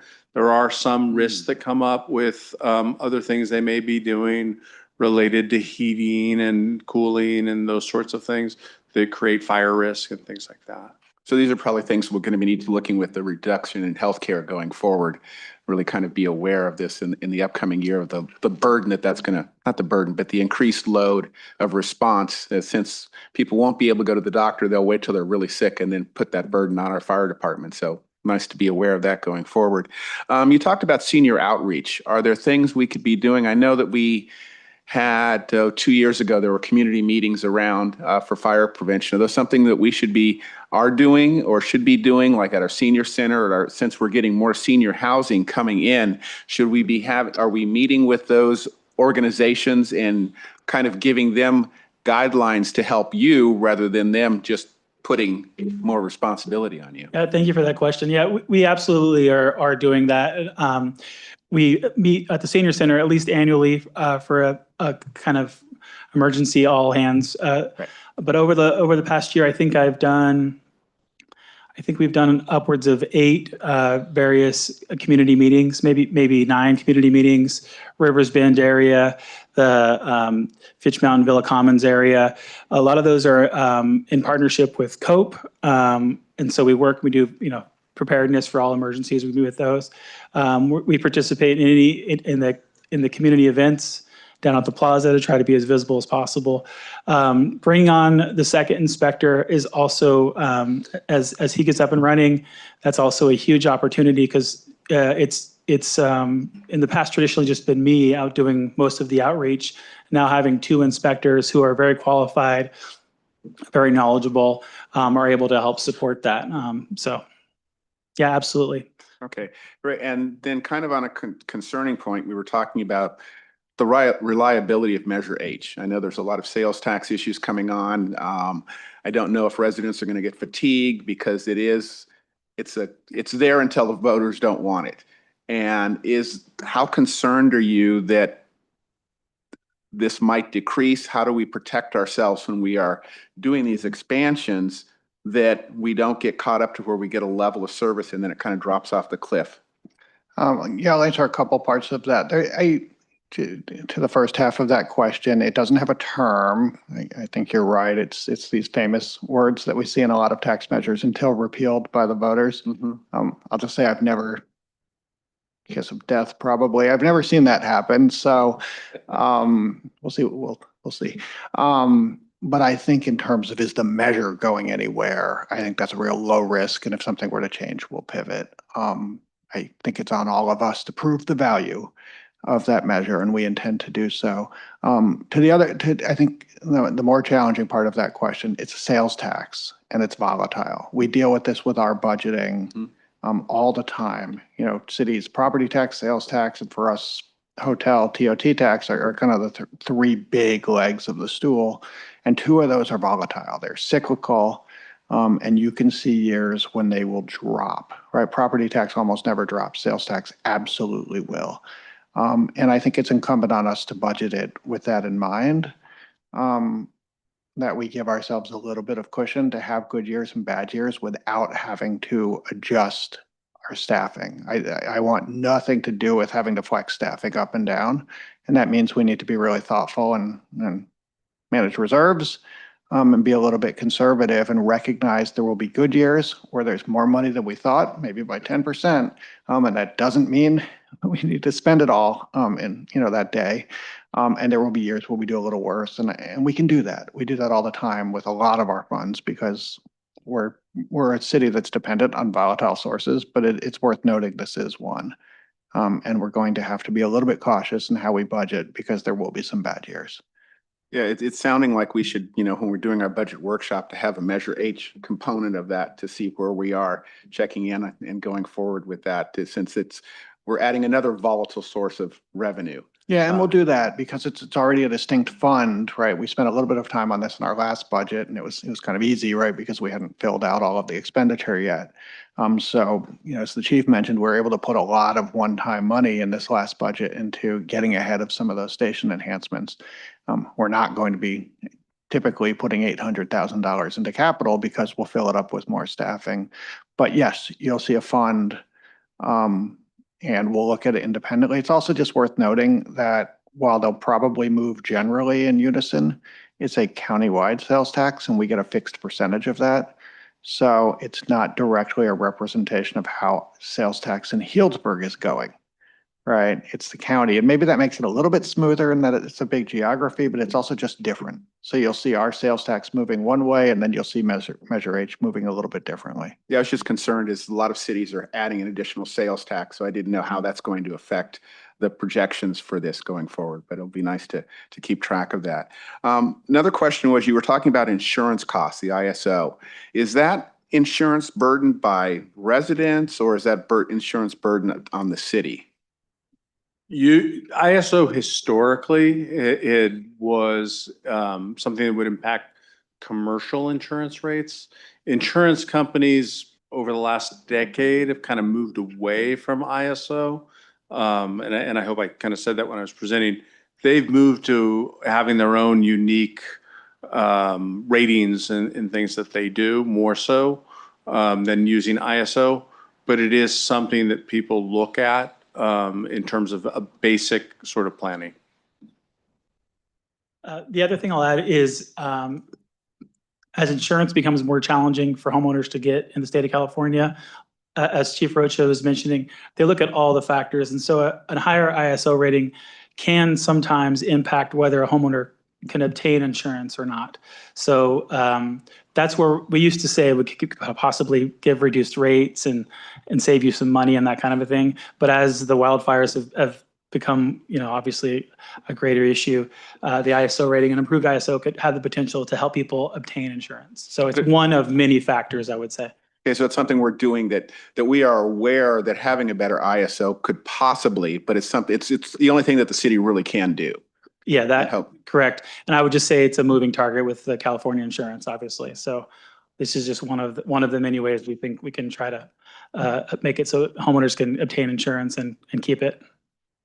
Okay. And if I was going to just add, we are currently sitting at an ISO 2, which I think only in maybe 170 something cities in California have. So we're already sitting really well. And I think we're closer to a 1 than maybe we think we are not only because of water supply, but I think because of our dispatch center.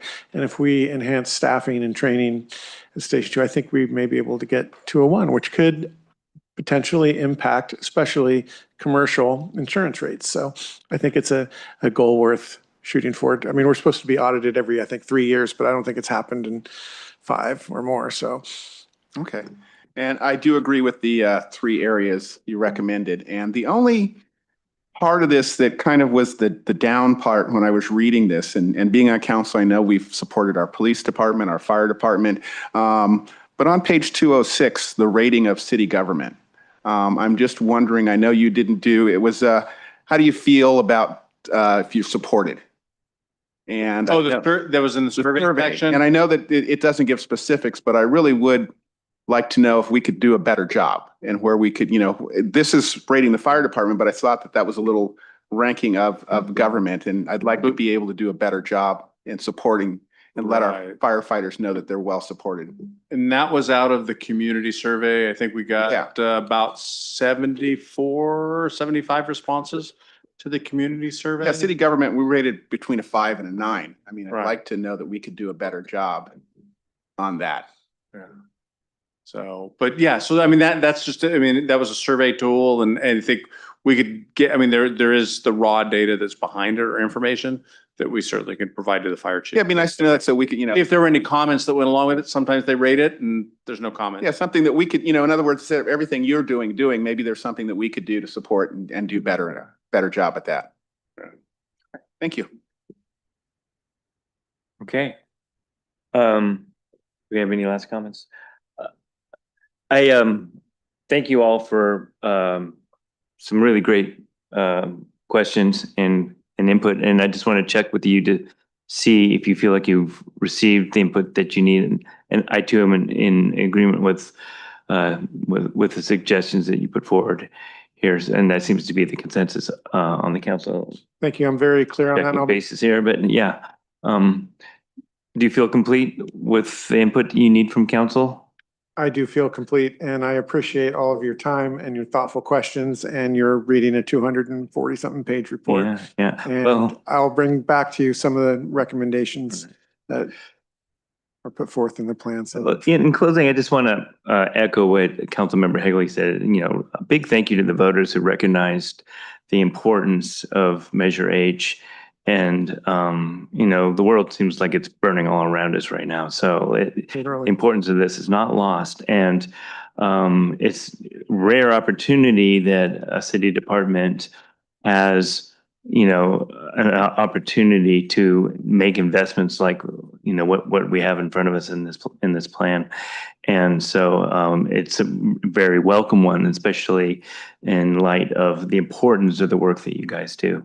So I'm really grateful that we're at this position, and that you have a lot of solid input and data in front of you now to make wise decisions. We trust you that you will use this plan and the funds that are available now to make us a safer community. thank you. And on behalf of everyone at the fire department, thank you all for your support over the years for our mission. Appreciate it.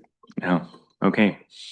Thank you. All right. Well, we're going to move on now to the Sonoma County Library Commission appointment. Once again, my wife works for the library system, and in an abundance of caution, I will recuse myself and turn this over to Vice Mayor Edwards as you discuss the commission appointment.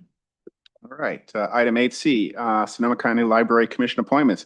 At the June 15th meeting, the council appointed Carolyn Gonzalez to the Library Commission, and since the appointment, Ms. Gonzalez is no longer available to serve on the commission.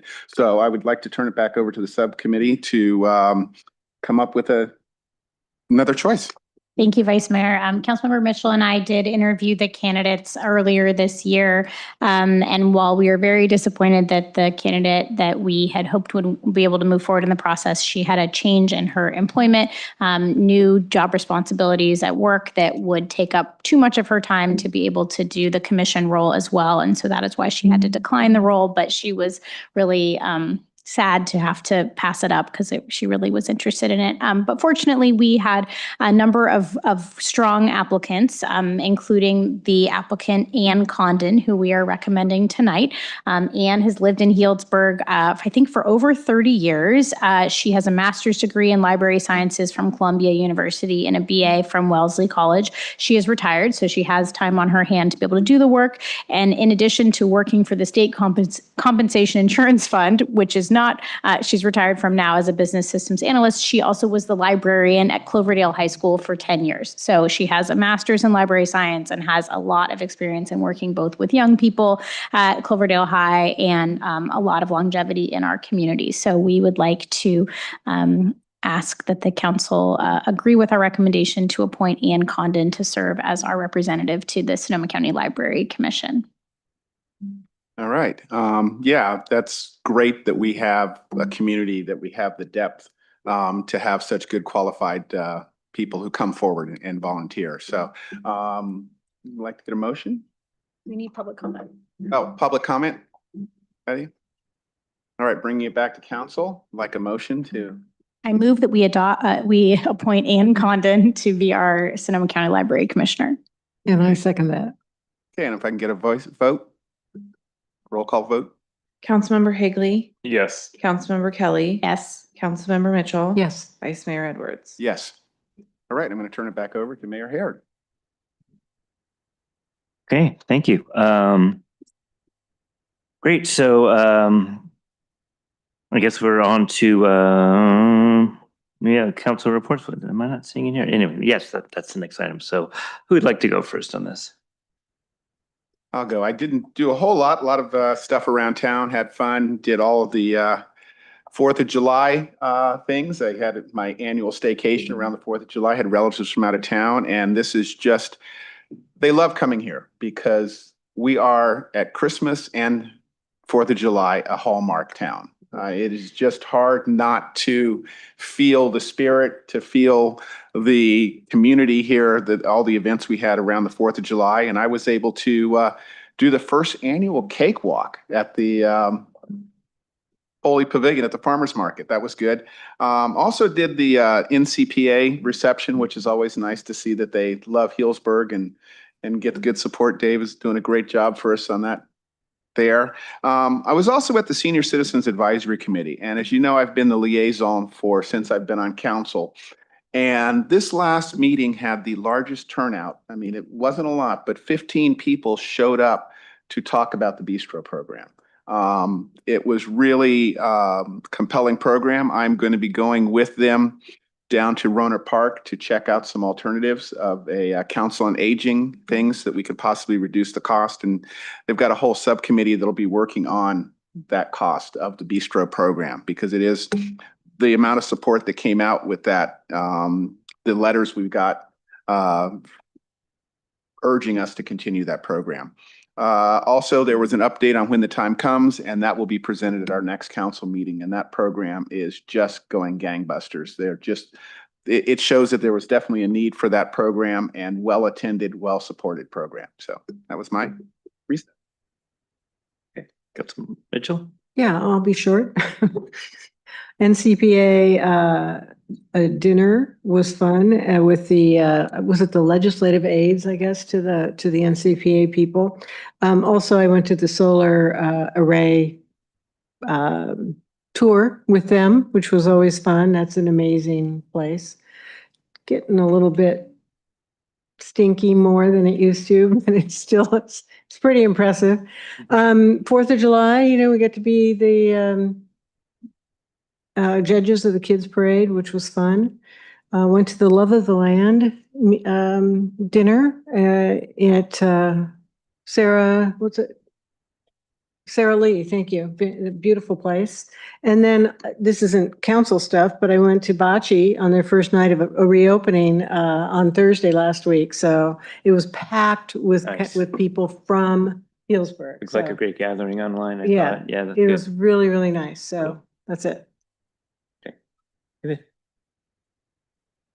For a month off, I was pretty busy. I think we all were. Since last council meeting, I attended the APPA National Conference. in Boston, where I was able to meet with Lassen Municipal Utility District General Manager Nick Dominguez. They are looking to join NCPA as a member, so we're kind of starting that process. Lassen Municipal Utility District. And then there was obviously multiple discussion panels and everything else that goes on at a conference like that. 4th of July fireworks. I loved hearing all the oohs and ahs, followed by the cheering and applause. So to our community services team and all our city crew that made that happen. I watched it from the community church over there by the high school, and just like what an evening. It was incredible. Attended the chamber mixer at Harmon Guest House before going to Love of the Land same day, and met with Linus Lancaster regarding the Arts and Culture Commission goals, and kind of went through some of the concerns that he had. Met on the 21st was the NCPA legislative staff tour, and I had the opportunity to join on some of the tours here in Healdsburg. I didn't do the floating solar, but I did do Enzo Village, Appalachian, and then the new apartments with the staffers. And also had the chance to introduce Neil Millar from Cal ISO, who kind of gave a little kind of talk before a panel at the Harmon Guest House. Then I went to the commission meeting, NCPA commission meeting in Murphy's, where on Wednesday evening they have their annual barbecue, and we were able to network and get to know the board of the Calaveras County Water District as we go into licensing renewal with FERC and negotiations on a new power purchase agreement. We also had a commission meeting on Thursday where I was appointed by the commission to serve as vice chair of NCPA. Not yet, like a couple months. Then on the 28th, met with Vanessa Miranda Stewart regarding the Multicultural Center. I had a really good conversation with her. And then on July 31st, I was there along with the mayor to watch our Healdsburg Prune Packers win their 6th in a row. It's pretty fun. And later that evening, we said goodbye to the Prune Packer that it's a kid from Michigan that we hosted this summer for 2 months. Really great kid. One of the last things he said before he left to go back to Kentucky and then go to school up in Michigan was, "I'm going to miss your weather." And then finally, to Andres sitting in the back, I do support the water liaison. I'd be open to having a short discussion at a future council meeting and like whether it makes sense or not. Nothing too beefy, but I would support that as well. So okay. Yeah, Good. You kind of asked for a vote there, so you have it. So I don't think we need to do anything further. If you can just bring this back to us to talk about the liaison. We will agendize that at a near term, probably the next meeting, given the timing.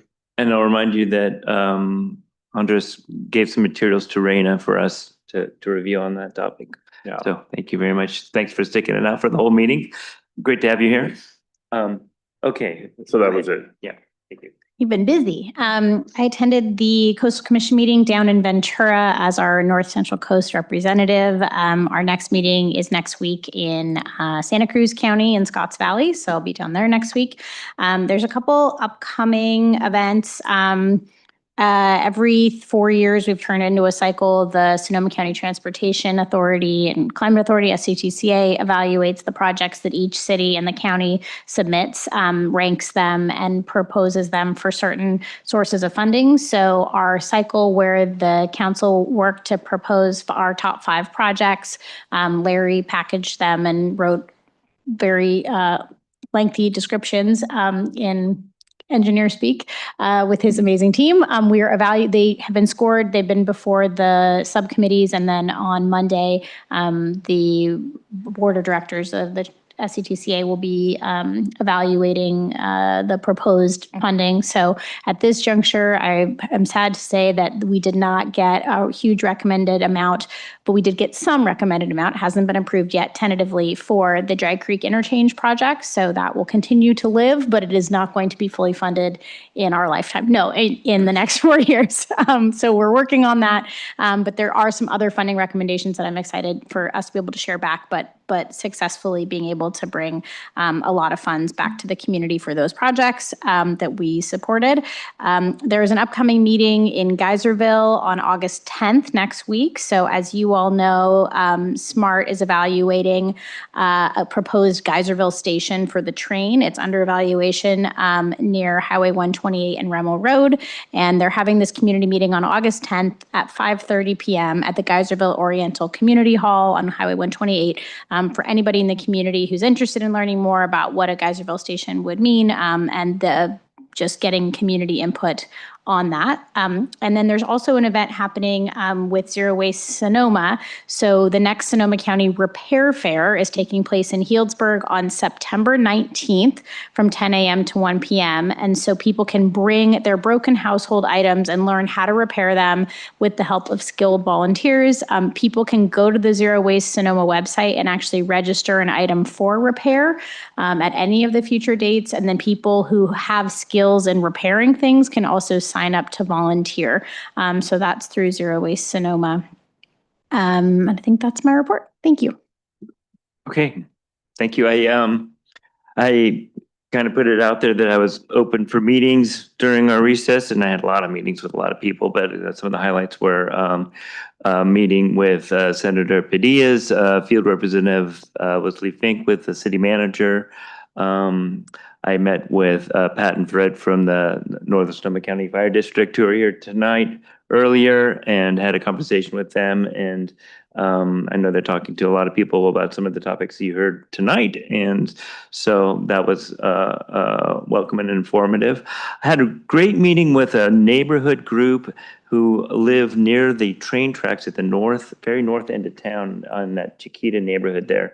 And they wanted to meet with myself and Eddie from SMART about SMART coming right into their backyards, basically. And it was a great meeting, and I really appreciate this group of people for doing that. And just it was interesting to meet these folks, and it was a really great conversation. And it was fantastic to have Eddie there. He brought some other people with him as well. So that happened. The chamber mixer was great. It was great to see that that organization is on fresh feet and moving forward, and had a lot of encouraging conversations while I was there. Early in the recess, I went to the Association of Bay Area Governments yearly meeting in San Francisco, took the ferry, and they elected council member Susan Adams from Myrna Park as the head of the board there, which was fun to support her. And there was a conversation about how the RENA numbers are established, and that was fairly interesting. There's some other presentations, so I won't go too deeply into that, but that was that event. 4th of July, super fun to judge the parade with Chief Jenkins and Councilmember Mitchell, and we had a great time, and it was super cute. And I was all ready to go into the dunk tank. I swear I was wearing a swimsuit, right? And there was no dunk tank, so I got off the hook. But I told them I'd do it next time if they want me. But it was a great 4th of July. I had a great time. I went to the YWCA preschool graduation, which was the cutest thing ever. Ray was there with me, and really lovely to see those kids and their families celebrate that first ever accomplishment. So if you get a chance to go to that, you won't regret it. Went to the NCPA dinner, went to one of the Vamos El Tiangue events recently at the Foley Center. I went to one of the final meetings of the group that was evaluating and developing the murals for the forthcoming Multicultural Center project. So it was really great to see them in action and how they were working together. I went to the World Cup screening, and the Gala Getza happening simultaneously. So it was super cool that both of those things were happening at the same time in downtown Healdsburg, both really well attended. The World Cup screening came, kind of last minute, like a week or so before that. It came up through community services. They got funding, they got donations. I wish I could thank all the donors right now. I can't remember who it was, but a lot of people went to that. It was a great game. It was super fun. I can't wait to do it again. And so that was super cool. I also went to Rudy Compass's car show. It was a hot day, but he had all these local bands, some very young bands playing. It was like a big block party. It was super fun, and food and killer cars. And it was the first time. So it was really like establishing what could easily become a yearly tradition. And so I hope it does, because they've had a lot of success in other communities with this car show. And so it was really great to see that start off. I'm almost done. Went to Tom Peterson's flag lowering ceremony the other day.